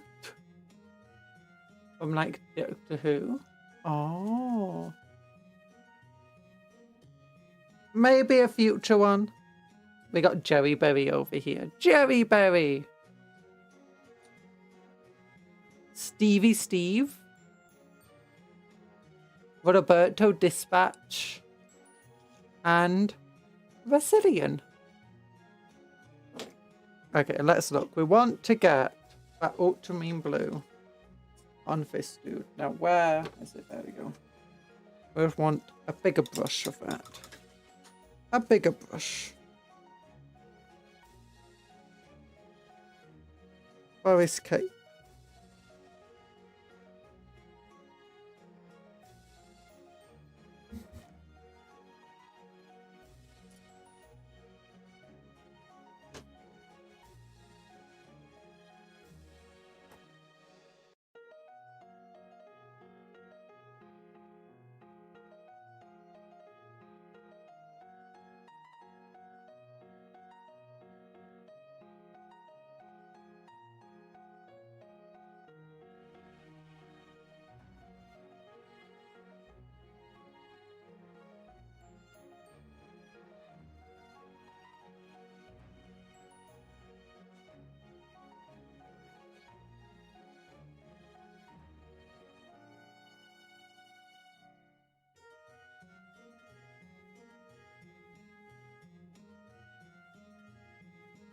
Well, sometimes I find Cupcon commenting on Reddit. Do ya?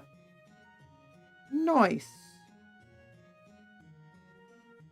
I comment too much on Reddit. I really shouldn't. But whatever I say is always correct 100%.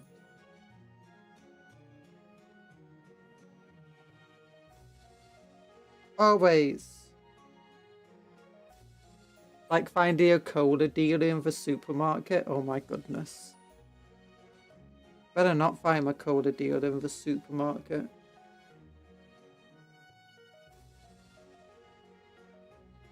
Reddit is a cesspool. That is the case. Very true. 6 points to you, Blair Boris. But what social media isn't nowadays? Twitter is terrible. And Blue Sky's okay-ish, I guess.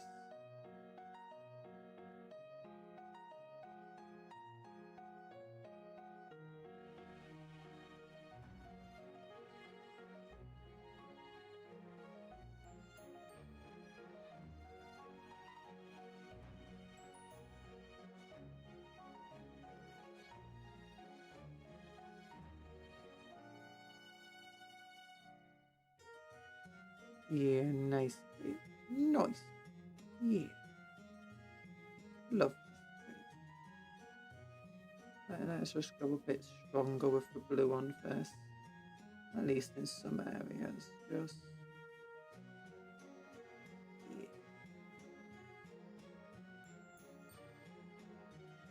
But I'm a coon and it's like digging food trash. Yeah, Reddit can be useful. It's definitely useful for keeping up to date with like information and news and stuff. And what the general public consensus is on various things.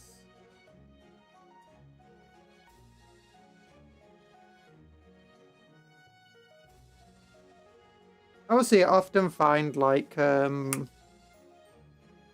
important people there. I say important people. You often find like if there's a game you like, the developers will often be on Reddit, often listening and commenting. Even with Warhammer and stuff, you find like people in the Warhammer there, in the company.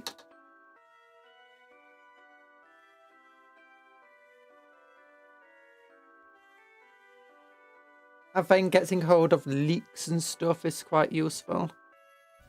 There we go. Oh. Okay, so what do I want to do next? I think we got some red here to do. Some red here to do. We won't do for eyes yet. The eyes can be left for a while. But I think... Do you have a purity seal or anything you want red? Nope. Do you... no. So it's only a tiny bit of red. Yeah, I'll get some red done here then.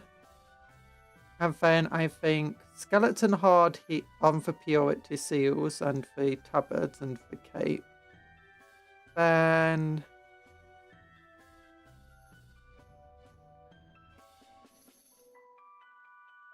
I'll get some lead pouch on the sword.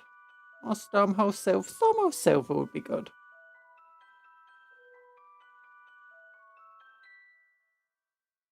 Tagging is confusing. So what you do, if you're on computer, it's really easy. You just go at, start typing the name, and then it comes up with long stocks. So I type in, so I just click the name, and it gives me long stocks. If it doesn't come up like that, all you do is just type the entire. Or if you're on mobile, then you're just gonna have to like copy and paste the name, or just type the entire name. So at like long stocks or at Denizen of Miseryville can be quite difficult to do if you've got dyslexia or whatever. You're drowsy. You're drowsy. I am too. We can be drowsy friends. Okay. I am now got my bar contrast, which needs a good shake. It's like 12 a.m. or 12 p.m. a.m. is midnight, p.m. is middle of the day.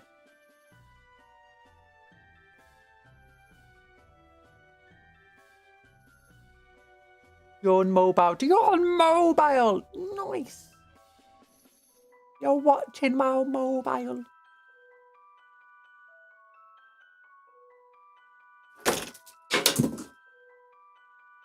Where's my magnifying glass again? Oh, falling over. Falling over. Oh gosh.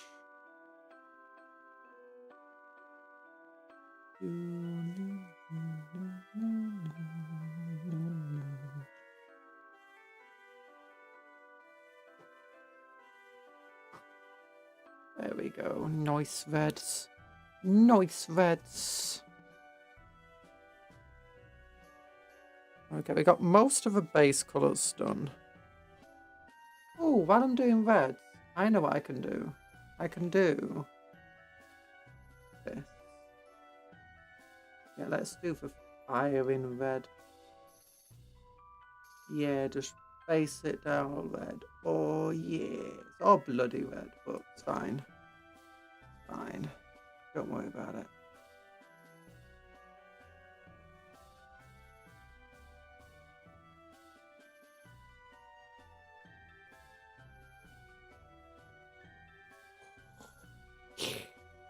Maybe I should have gone with white, then yellow, then orange, then red.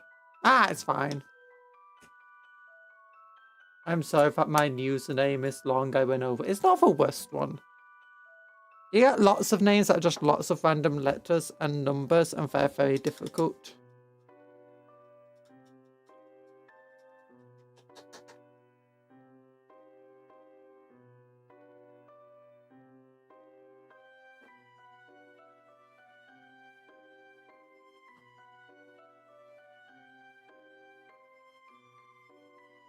There we go. Some nice reds.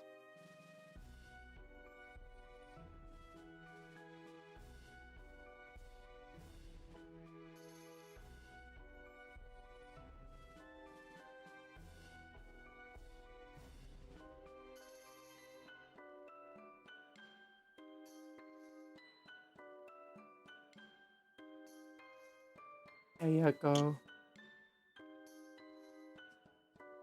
Oh gosh, I'm dizzy.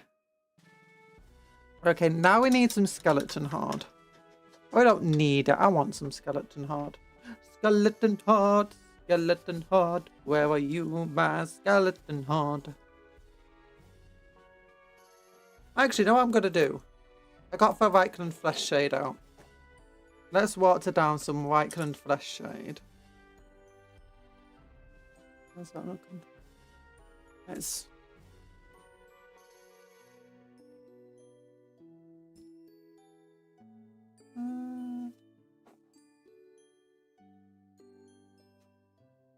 Shake, shake, shake. That's good enough.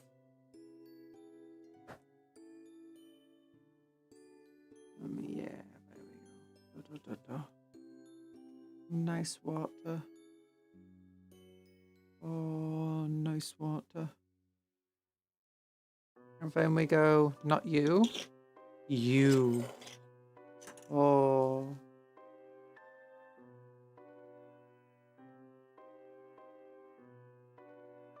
I go where there's a bit too watered down, so we go. There we go. Oh, that's get off the metal bit.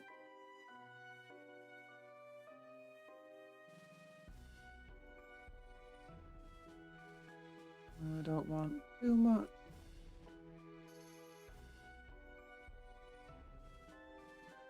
Yeah, there we go. Add some colour to that face. Add some shadow.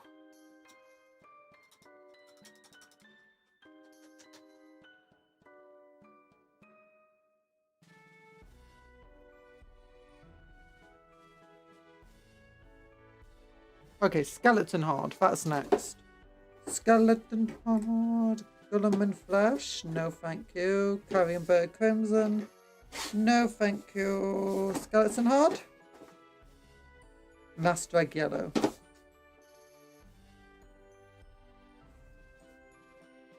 Skeleton hard. Skeleton hard. Because I want to get this sort of colour. So what I do with that is, I think it's Vakar flesh base, skeleton hard over it, and then wraithbone highlights.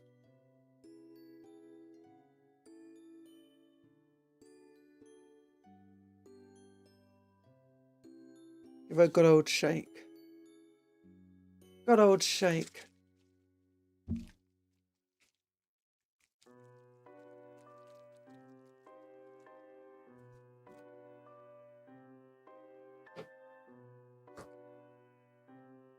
There we go.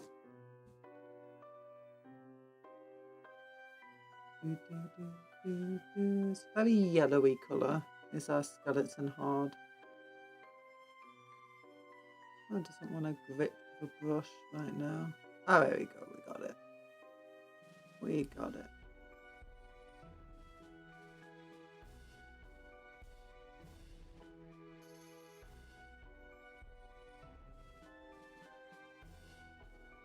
Gives a really nice, just dirtied look, like aged and worn,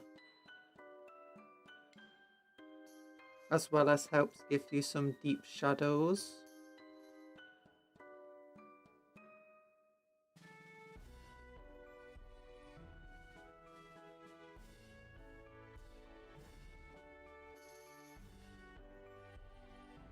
Oh, I forgot to put the red on that bit. Ah, whatever, I'll get to it later. Yeah.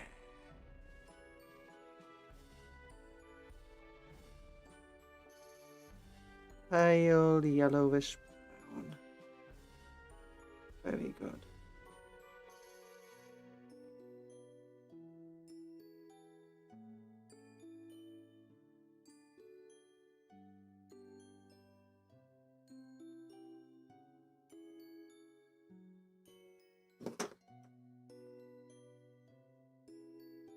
I could put a little bit of this on the candles, I suppose. Just show some wear and tear on the candle.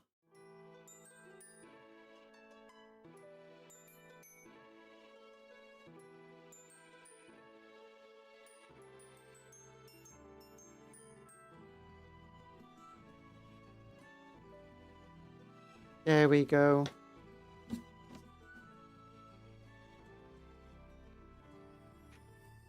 And you've got no purity seals, no tabard, but you do have a little bit of a candle, so we can go. Yeah. Let's not go too overboard. How's your face looking? Has it dried yet? Or yeah, that's dried. That's looking good. Let's get this on you. Very nice.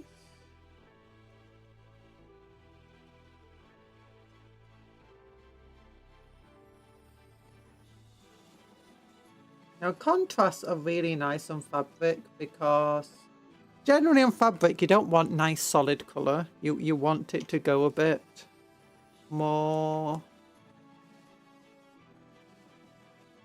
patchy and streaky, I guess. Well, not streaky, that's not the correct word. But you want it to have like highs and lows of colour within it. Because fabric, especially like on a model, you don't want it to look perfect. If it looks perfectly smooth, it doesn't look like fabric anymore. Unless you can give it a texture. But using contrast paints kind of just gives it that texture, like you can see where it pools in different areas and where it barely affects others. Especially onto the natural fabric design it has. Really just helps sell the effect. I say natural.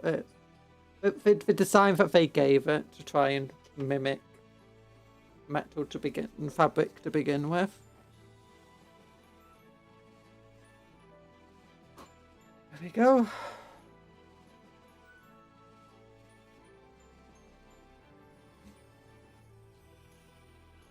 Skeleton Hard's really good focus. It's a relatively pale colour, meaning it very rarely discolours if you go over like the edges, especially with other darker colours around. It won't really discolour them much usually.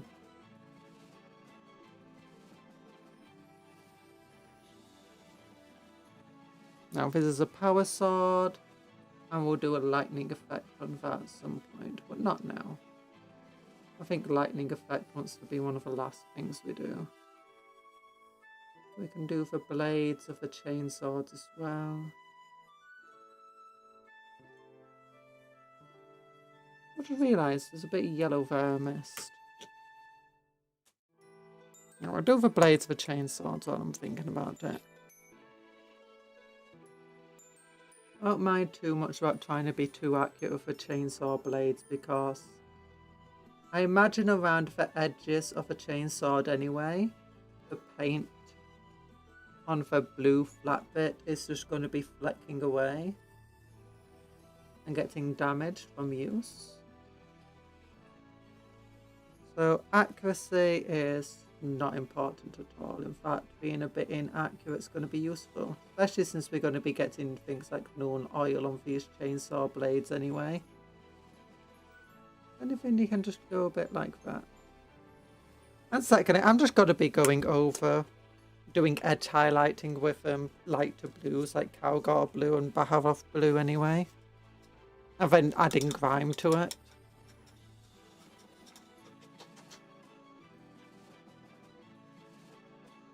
We're finally on the stages where it's just a little bit quicker.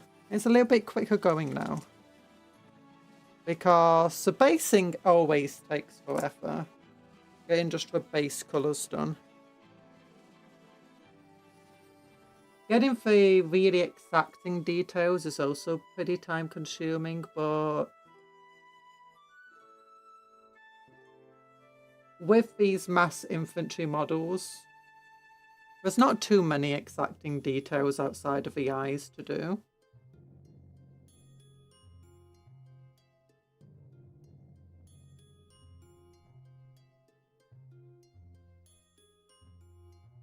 And the eyes is the last thing I want to do before basically doing the edge highlighting on the black. And just neatening up the black. And then adding some wear and tear to it.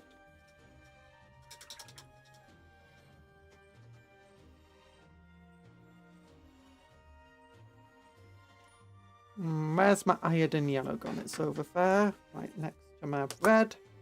I just use... Because there's just a little bit here. If you look on this side, the yellow goes up to there. That's where I want the yellow. Doesn't go up to it there on this side, but that's a very easy fit. There we go. Then Shaiish purple. That's going to be good. To give it that nice gradient effect. And then once the Shaiish purple is dry, we can just go over with some, what's it called? Major's purple.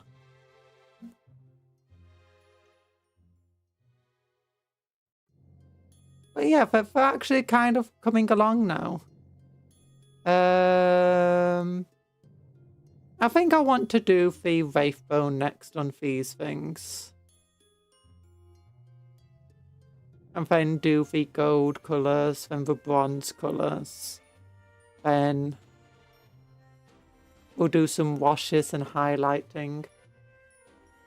Hey Lord Grandmaster, I'm doing okay-ish. Being better, but, you know, being worse. Being worse.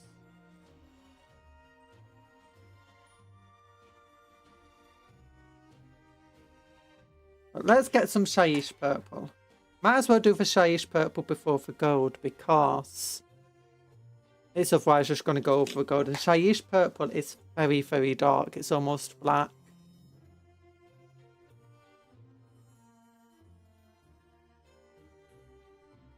If we were doing how I do that sheen, it's just Major's purple.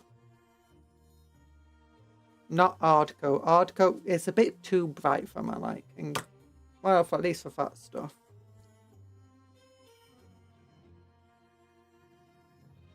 So let's so headphone cart on the microphone then. Let's get that Shaiish purple on it. Just add some shadow to it. Good old, neat old shadow.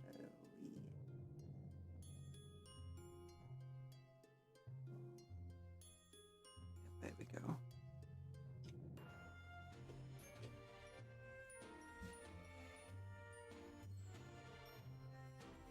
Okay, then we basically just want the shadow to always be on the bottom in relation to the what orientation the shoulder pad is. So this way, it's orientated that way, so we want the shadow, the bottom is here.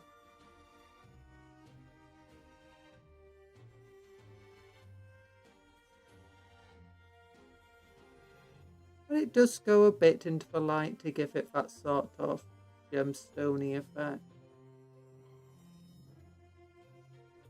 Just waving a bit. Oh yeah. Nice. Now this one's orientated up, so again.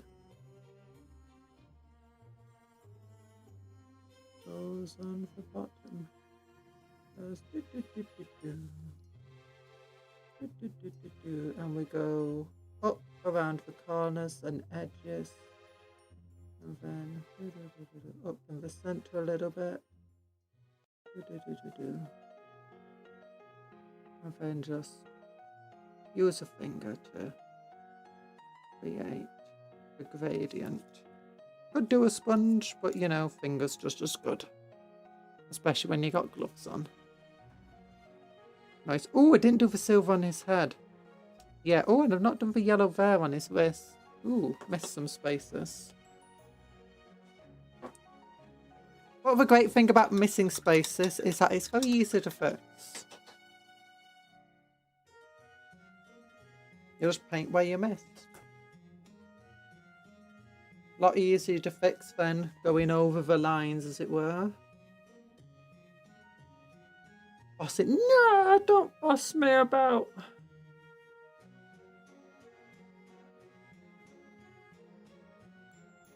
Oh, you didn't do an exclamation mark. That's why it didn't work. There you go. Hello. And there's the head pats again. I think isn't there like a button to remove head pats here? I don't know. Ooh. Wait, what button was that? Ah, it's that button. Okay. That's my nerd emote.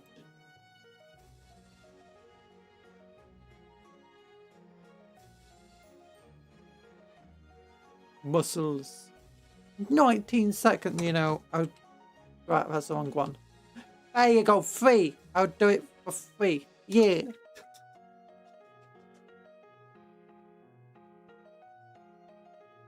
Okay, it was this vest just here that needs some more. Oh wait, I already did that. Never mind. You know, I'll just do a bit more. But also, I missed doing the silver on the side of his head here. Muscles! Muscles! Wait.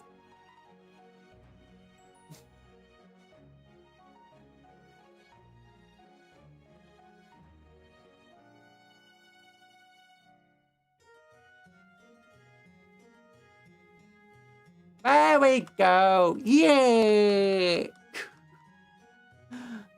Cola workout. You know, sometimes I forget how my arms work. You know, we've all been there. You're trying to move your arms, but if it does not move in the way you expect or want.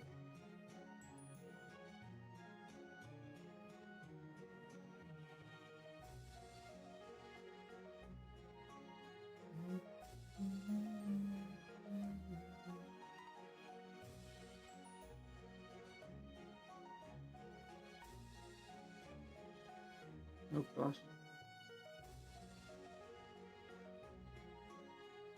Okay, for wires, I'll have one be green and one wire be red.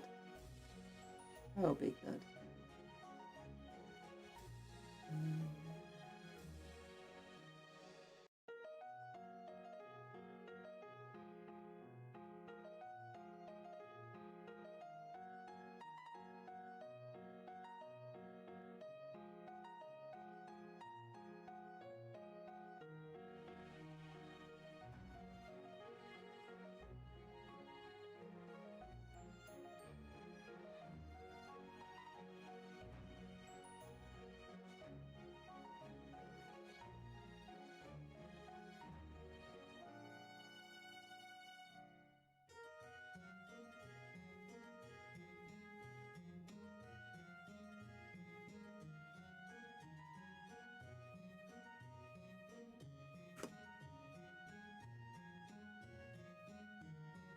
Okay,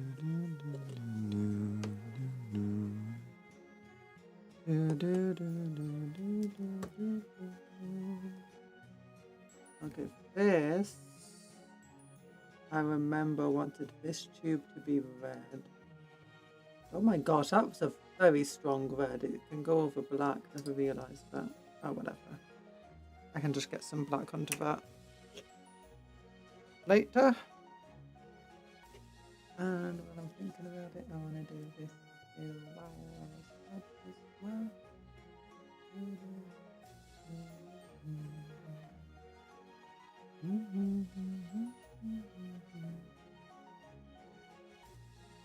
Gosh, I messed that up.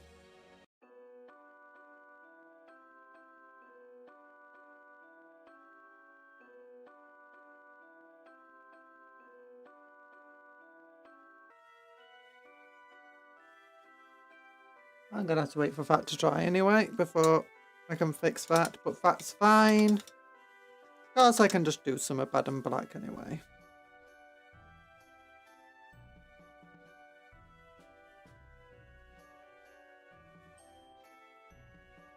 Are there any other official colours for purity seals?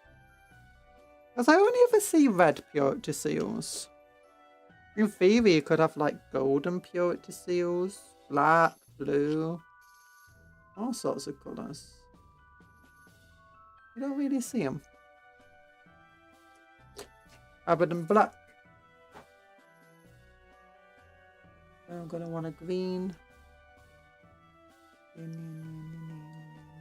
No, that wasn't you. That was you. No wonder I couldn't find the issue.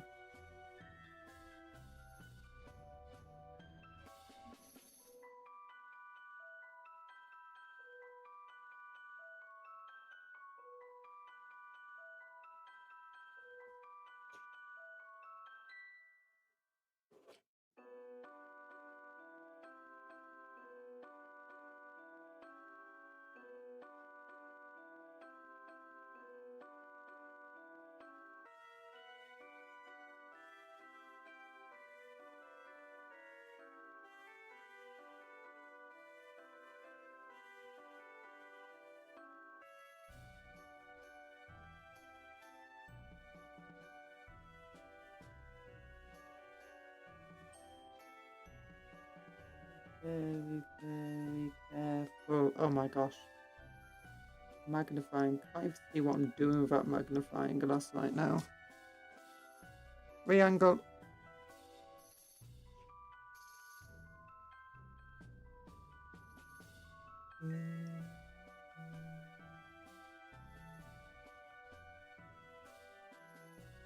That's because it keeps getting caught in the edges of the plastic.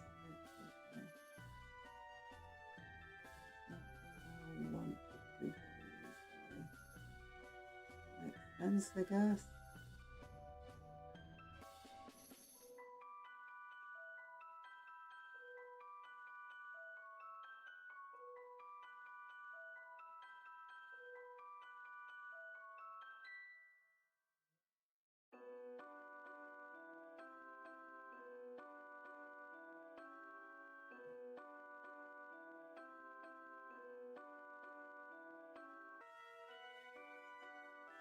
Yeah.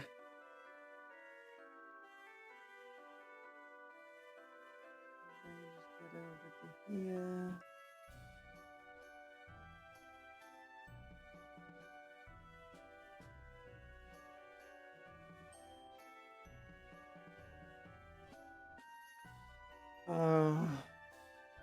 Who is excited for the new not Armageddon, Apocalypse game rules from the Eye of Terror set?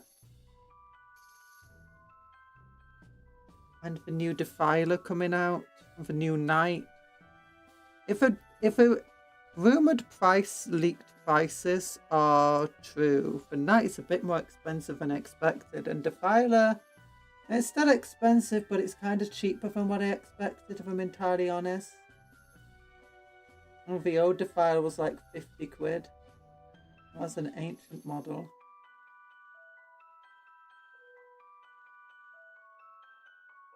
I'd get the Knights if my budget allowed. Same. I'm trying to decide what I want to get.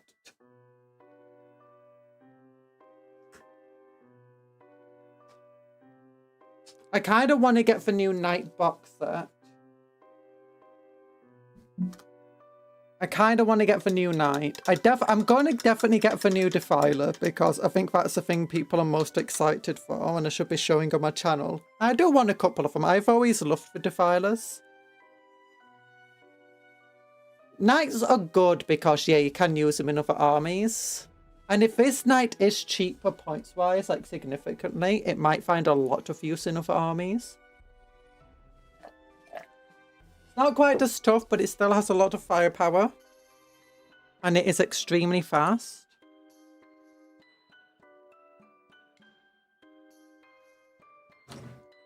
Okay, let's find a good old green paint that I want to do with this. Ooh, Hexway Flame. I love Hexway Flame. That's like the base paint I use on my arts. And the armigers can be built into War Dogs. And I think the Knight can be Chaos too. Yeah! Knights can be used in Chaos. I'm not sure the new Knight can be used in Chaos. I think the Knight that's in the box set with the armigers can be. The Knight that the new one, they didn't show it having the Chaos rules, I believe.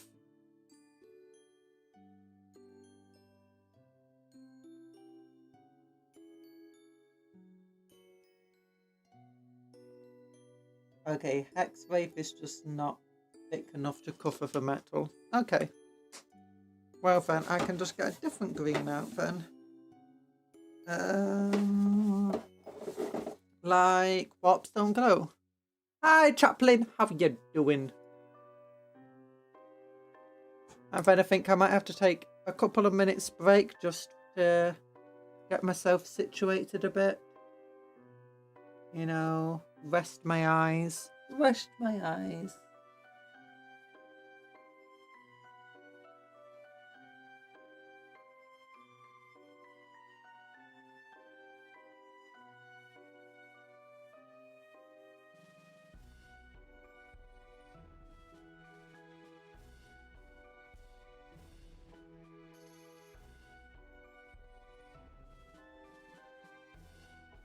There we go. And I would get some metal. Stormhost silver.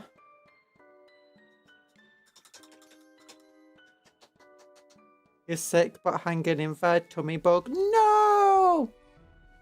Tummy bugs aren't fun.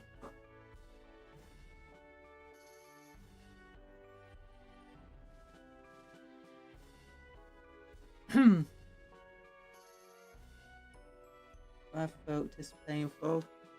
I think I had an allergic reaction to some food dye.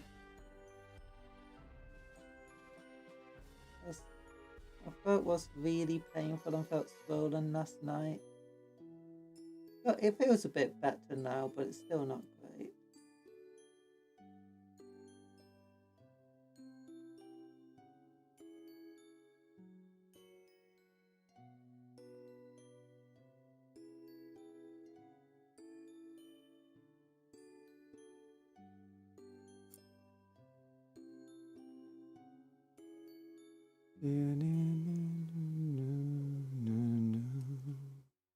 Nurgle punched me in the gut. No!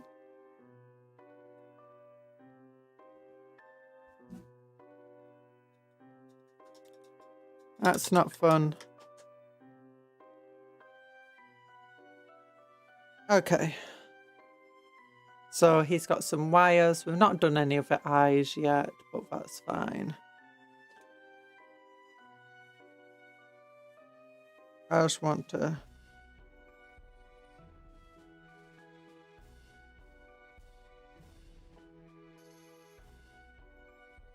take a few seconds. Oh, leggy legs. Moving them legs. Stretchy stretches. Do, do, do, do, do. What are you working on today? Intercessors? No, Crusader squad. So I'm like leaning all the way back. So that's why I'm like flying. Golden Demon winners revealed. Oh, look at this. Yeah, we're building some Black Templar Crusaders. Ah, my hips just dislocated and then went back into place. Ow. Have you heard a popping noise? That's what it was. Oh. Is that an Imperial Fist skull there? That's Imperial Fist. No! Abracadabra of Dawn.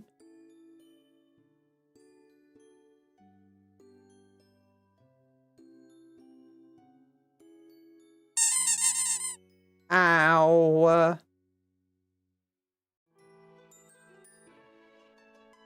I can fly. Hi, Bob. How you doing? Oops. You now know which numbers I have to press to turn into evil flying mode.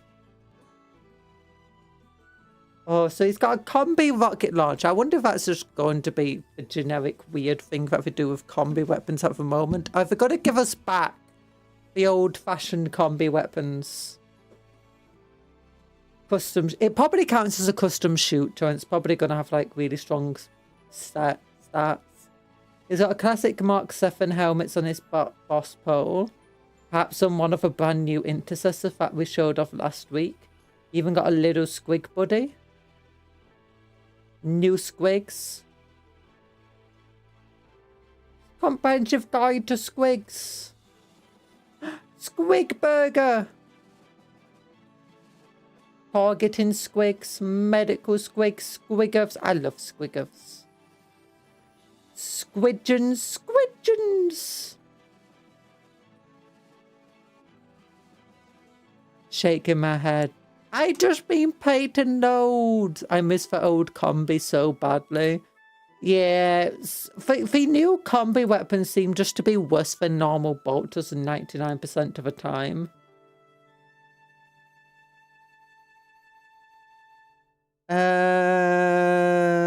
Xenos armies. Orcs. You've been painting so hard. Yeah, I did. I had to lean back and give myself a little bit of a rest. Stressful painting. Squiggers. Oh, squiggers. Oh, it's so beautiful. So beautiful.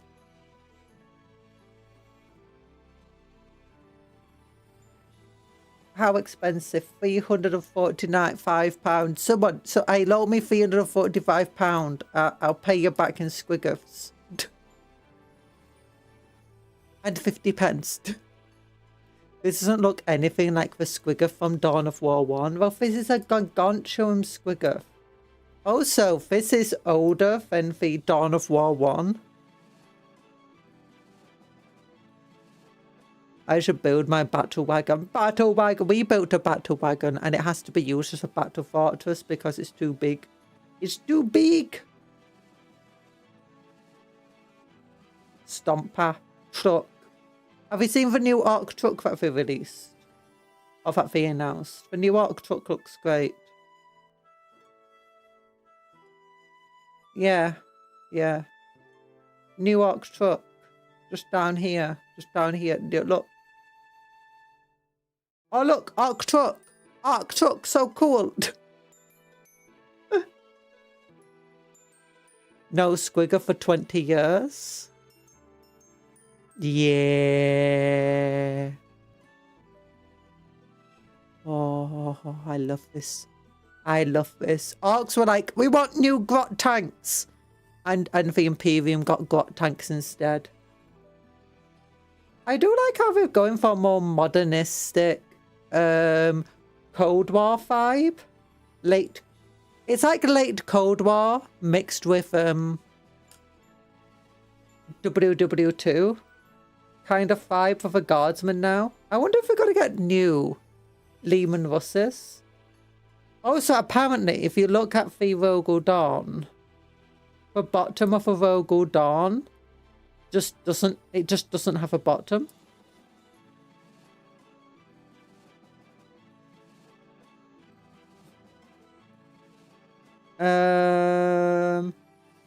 Like, I don't think I'll be able to show it to you here. I've not built mine yet. Like, I still don't have a Rogel Dawn, I think.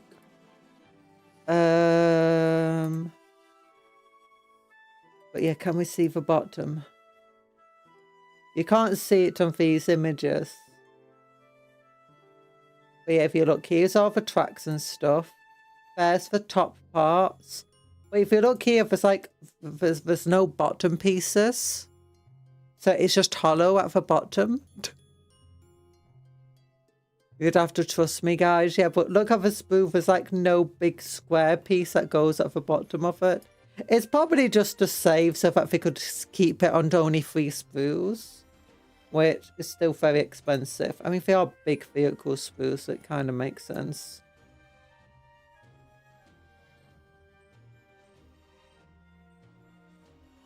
And it is a massive vehicle. Like, if you compare it to similar sized vehicles of it's about the same size as a Land Raider, isn't it? It's more expensive, but it's a lot younger than the Land Raider, though. Do custodians still use Land Raiders? I'd say it's a little bigger than a Land Raider.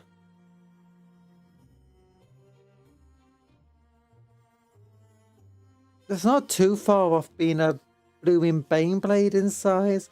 That being said, the Macarius is around a similar size, I guess. And the Malkador, rather. If we look up the Solar Auxilia, the Malkador's cheaper than it.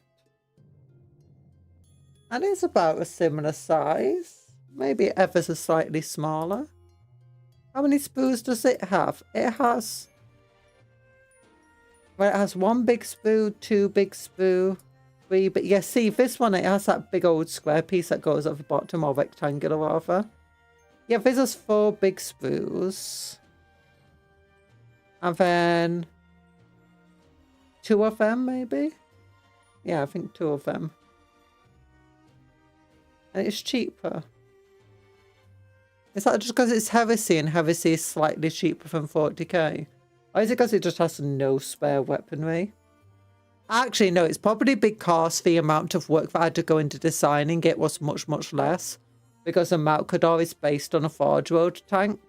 And as a result, all they had to do is figure out how to turn a Forge Road tank into plastic rather than designing it from scratch.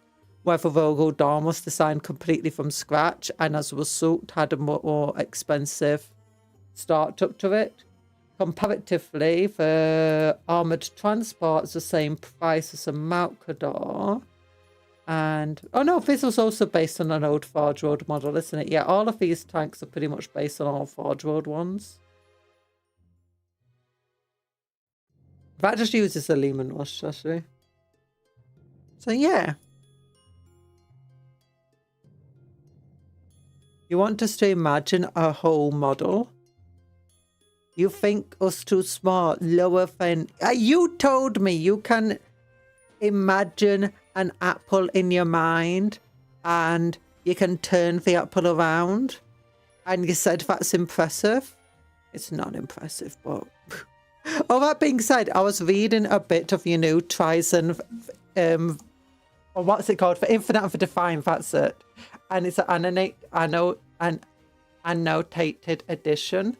And the person was saying that they have like a constantly running dialogue in different voices in their head ever since they're young. And like, is that surprising? Is that weird? Because I don't actually really think in words very well. So usually when I'm trying to think in words, I just think out loud or like under my breath. Oh gosh.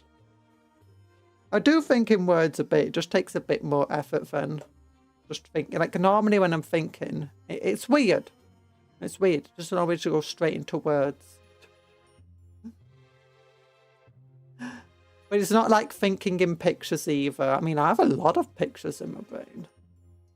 If we were to see inside Conjurer's head, we will see a match of Pong. It'll be the best match ever. It'll be like where it's going do do do do do do do do do do do do. Oh, it'd be one of those Pong games where they do have all the blocks in the middle between you, and like they're just randomly coming in, and it's like bouncing off them. Oh, I'm so good at Pong. I was a Pong world champion for 5 minutes.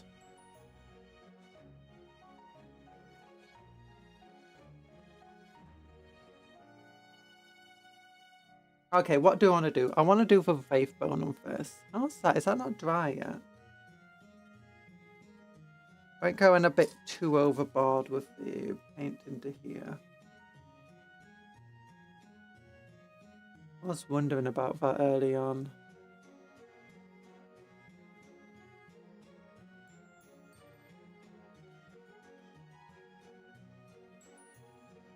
Chibi so cute, distracting me. Back to clipping my battle wagon out. Oh yeah, build that battle wagon. Build that battle wagon. And yet the Chibi is adorable. It's the most adorable thing ever. No, if you were to see inside my head, it's just full of cola and Kit Kats currently. So many Kit Kats. Oh. Do you mean for Empire Battle Wagon? No, he means an Orc Battle. Do you mean an Orc Battle Wagon? An Orc. It's called a War Wagon? Or for Empire?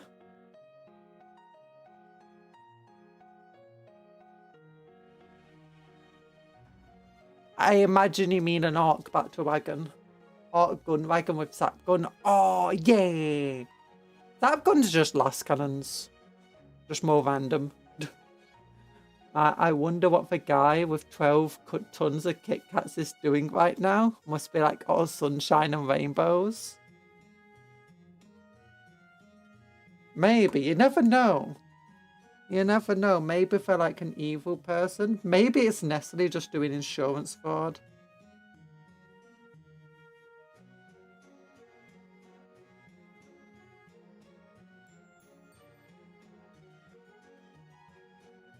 Man, I wouldn't put it past Nestle. Have you heard about Nestle? They're evil. They're the most evil brand of the world. It's the motto. It's like, hey, we're just literally evil. The old Legion of Doom. And those types of things. And you think, you know, it sounds silly. Yeah, it's not silly because we're literally that evil. We're more evil. We're openly, happily evil.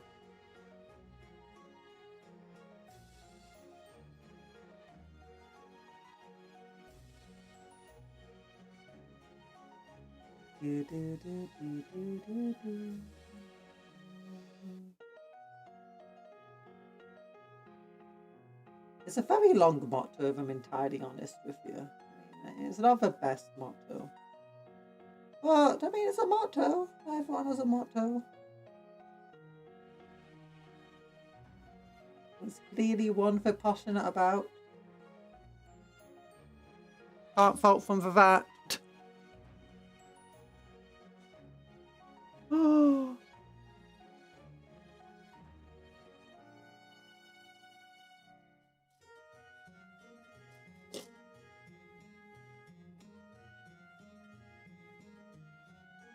I was using Fizz as a counterweight, but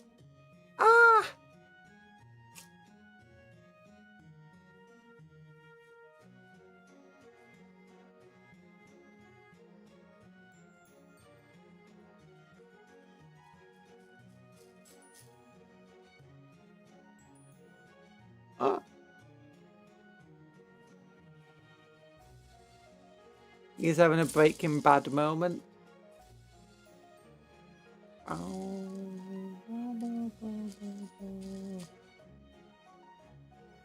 And now he has 11 tons and a dead pancreas. What are you on about? 12 tons of Kit Kats would last me like a week. That's just my morning breakfast.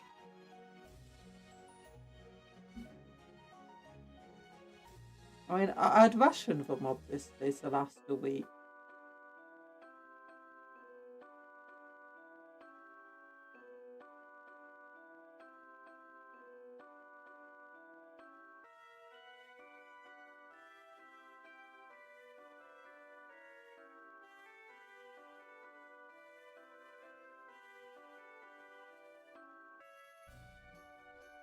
And how do you know it's a him, Talan? It could be a she. Talan out here being sexist towards Kit Kat thieves.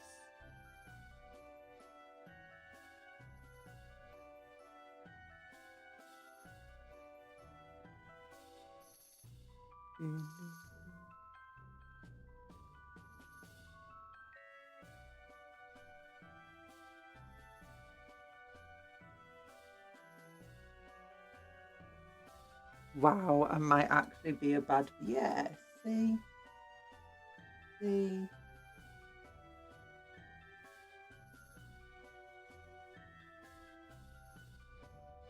You never considered that. My goodness.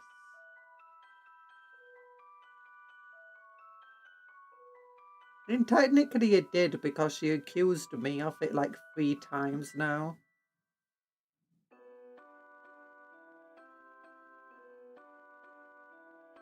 And clearly I'd never steal 12 tons of Kit Kats, because that would require me to go outside.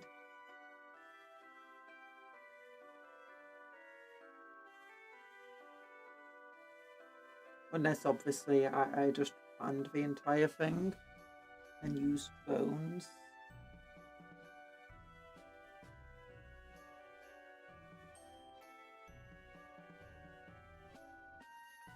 Oh, my entire hatred of the outdoors was just an artificial persona, just to give me an alibi. Right, obviously that would never be the case. Obviously. But I did consider Dr. Pepper could be a woman. Dr. Pepper's a drink.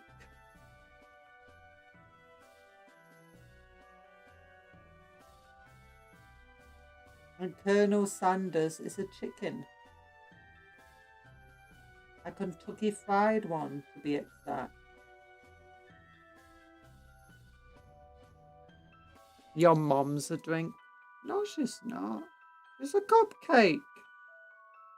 You silly Billy. I know nothing.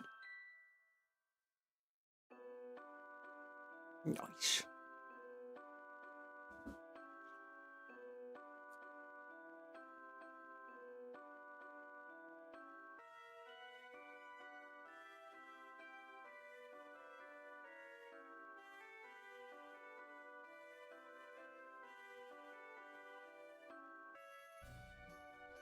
I had like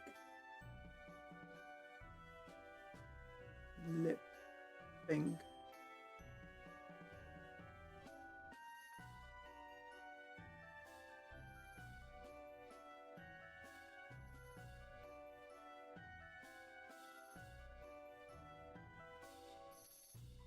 What is that red on for model? Oh, you're doing down here? That's just early stages of a painting for fire. That's the like fuel canister. That's a wiry tubey thing. And that's a purity seal.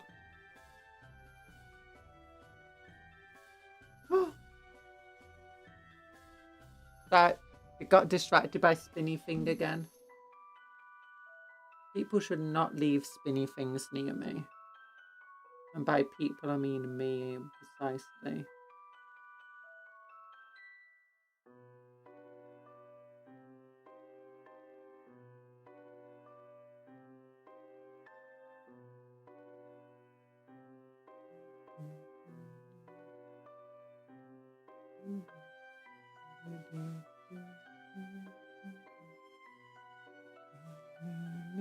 Worry tubey thing. Yeah, worry spinny thing.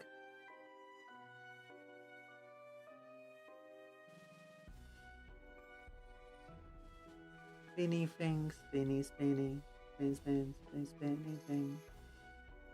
Spinny thing. It's a screwdriver thing. Or like, it's a drill. That's it. It's a drill for drilling through models and bits of plastic.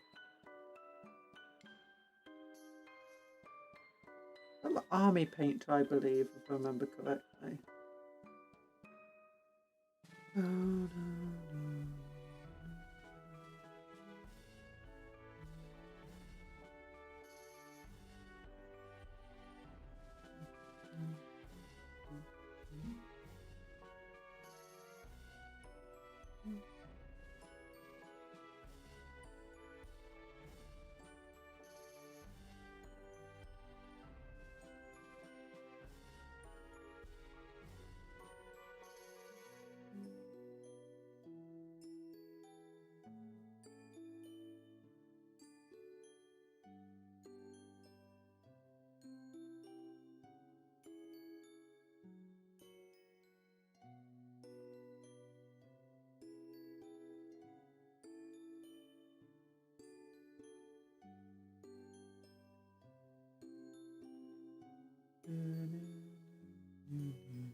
I like my new music. Okay, hose all clipped out but guns. Have myself a lay down. See you, Cupcon. Goodbye, Chaplain. I hope you have a good lay down. And your back to wagon building goes well. We'll be building drop pods tomorrow. And Xeno stuff. Rangers and broadside battle suits.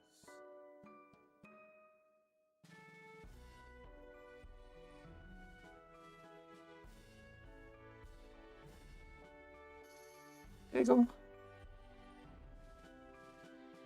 Looking very nice.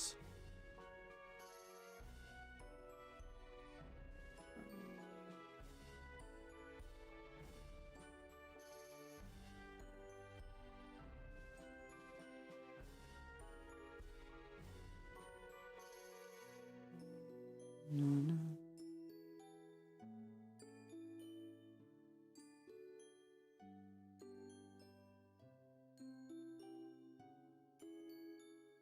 Okay, I think I'm gonna want a bit of a bigger brush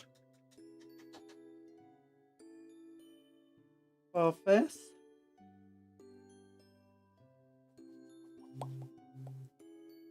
Notifications.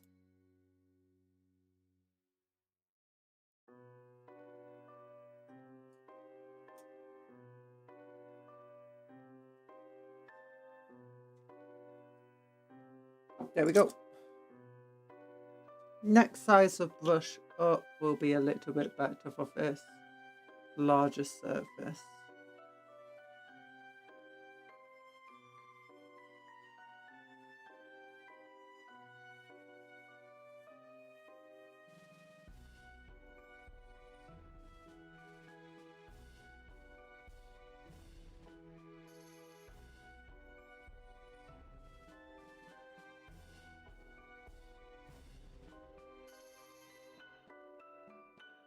The white's looking good. Thank you.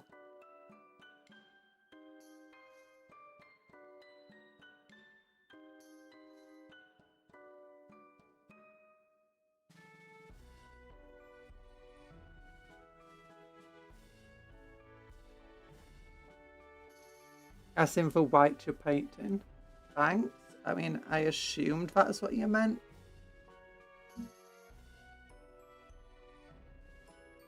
Yeah, I always feel a bit weird when I'm saying stuff like that too on stream about like, we're gonna make the whites whiter. We're working on whites today.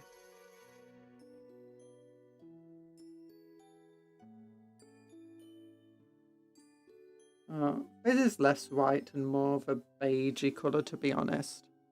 It just looks bright on the model.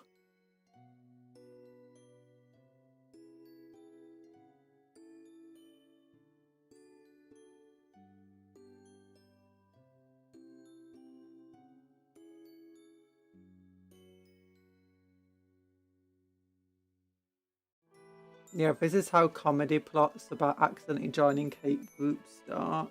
Yeah.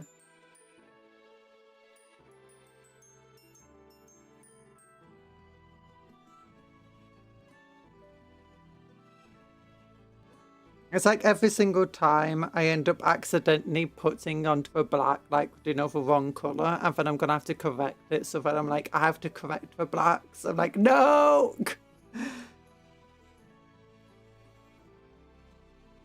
Like, there's not enough white on this model. We need more white. No! That's not what I meant. I'm just talking about my paint scheme. I need to neaten it up. There we go.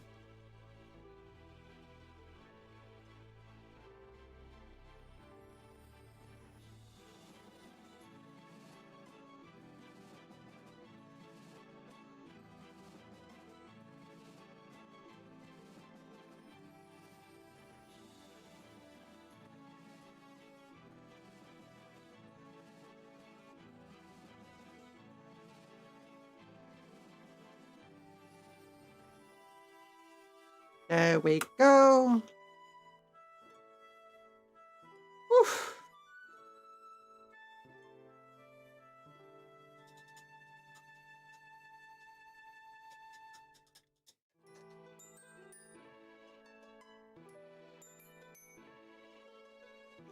Okay, what time is it? It's 10 minutes to. So the next thing I want to get done then is all the gold and bronzy colours. This one, the only bronze colour is going to be here. And it's going to be more copper than bronze, I think. And then we're going to do all the heat deforming stuff on it. But the rest of this is going to be gold. This guy is going to be gold on all the yellow except the chain, which will be bronze as usual. Same with this guy, gold everywhere except for chains, which will be bronze.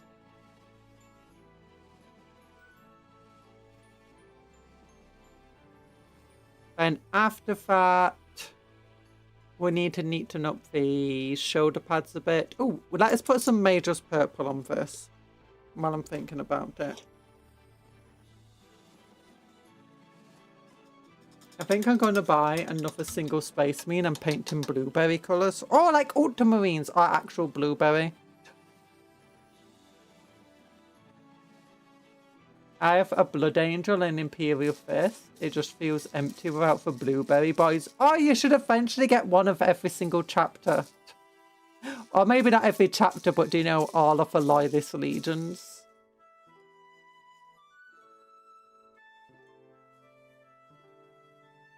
Sorry if the spinny thing got me distracted again. I'm just like, spin, spin, oh, spin, oh, spin, oh.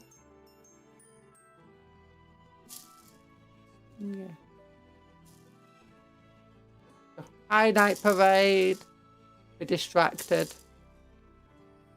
Right. Yeah, I ain't painting for Crimson. The Crimson Fists are amazing. They were meant to be the original Imperial Fist, but then they decided it was too close to Ultramarine, so they made the Imperial Fists a founder chapter instead. Major's purple. I have no idea where you are. Major's purple. Major's purple? No, that's Lead Belcher. Major's purple? Major's purple. Yeah. Also, most chapters are just blue or black. No, they're not. Well, Raven Guard are black and white, admittedly. Salamanders are green. I think red as well. Dark angels are green and white. Wraith bone, right? For more bone. Wraith and bone colour. Green and bone colour. And red. What's another loyalist chapter? Blood angels are red, obviously. So you got blood angels, imperial fists, ultramarines. Iron hands are obviously iron colour. Dark angels, green, bone and red. Salamanders, just green.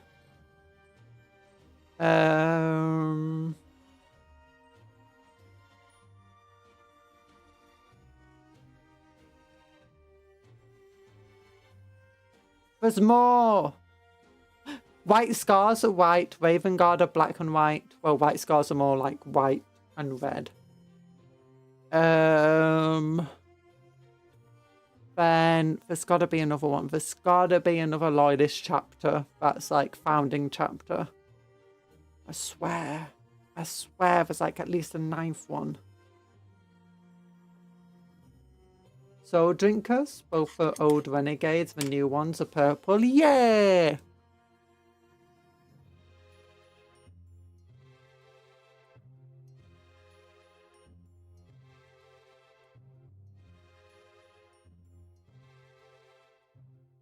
Space wolves are grey colour, a bluish grey, depending on what type of space wolf we want to do, and yellow.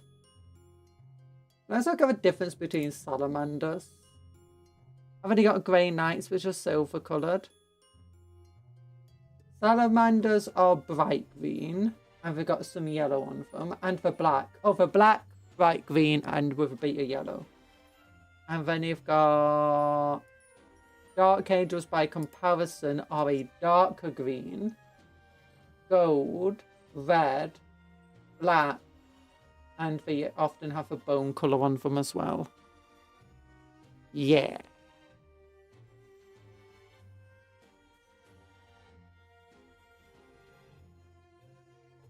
Why does that look chaotic? That looks chaotic. Oh, that's painted on.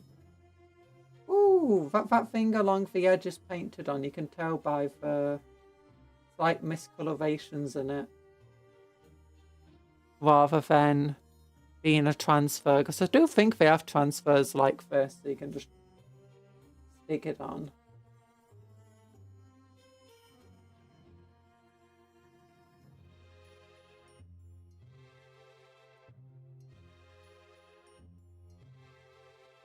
Very impressive paint scheme, this.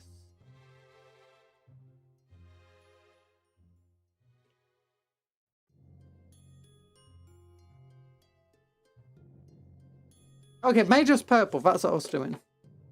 You got me distracted.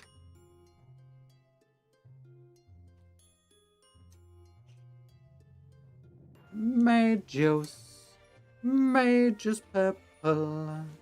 Going on the shoulder pad.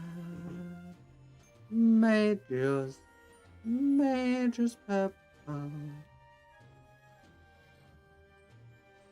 There we go. Yeah.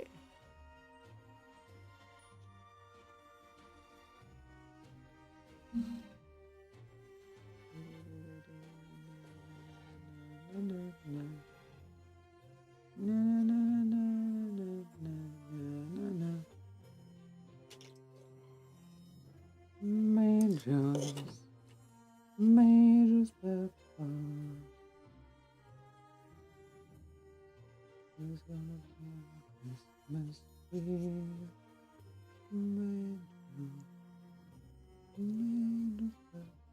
There we go. And then, yeah, next up we'll probably be doing the golds or the bronzes. Oh, that's looking nice. Looking very nice so far. Yeah, it's very quick once you get past all of the, you know, just the base colouring. Because the highlighting of the blue should be relatively quick as well. Although we do have a little bit of a lengthy process of doing all the gold here. And then once you've done the gold and the leathers,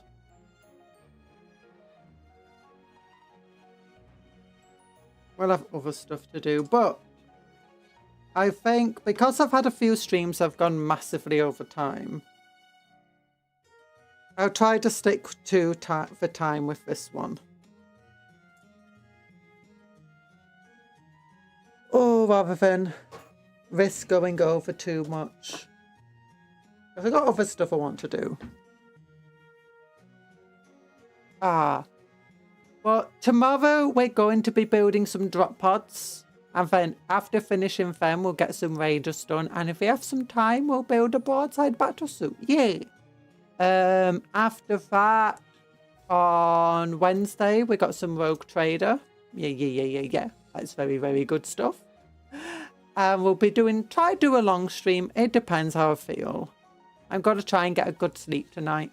Need to get my act together. I need to like get up at decent times. Need to be working hard. I need to be doing more painting off stream and just more work in general off stream. Oh.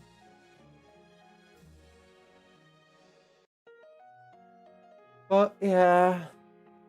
Not sure if it's still happening, but YouTube was having some issues this morning displaying viewer count on live streams. Oh. I've not seen... I did see Elias Stellaria had like weirdly low view count for her this morning. But I've not seen much else on it. I mean, my view count, it seems a little low compared to everything else, but I mean, it feels like it's not too unusual for me on a Monday.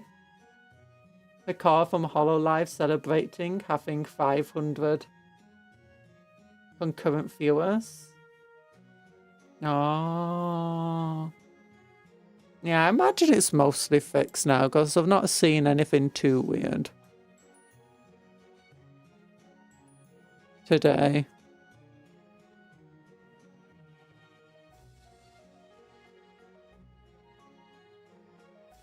Yeah, she and her chat were playing around testing what was causing it. Oh.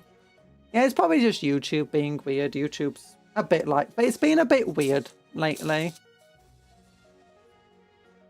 But...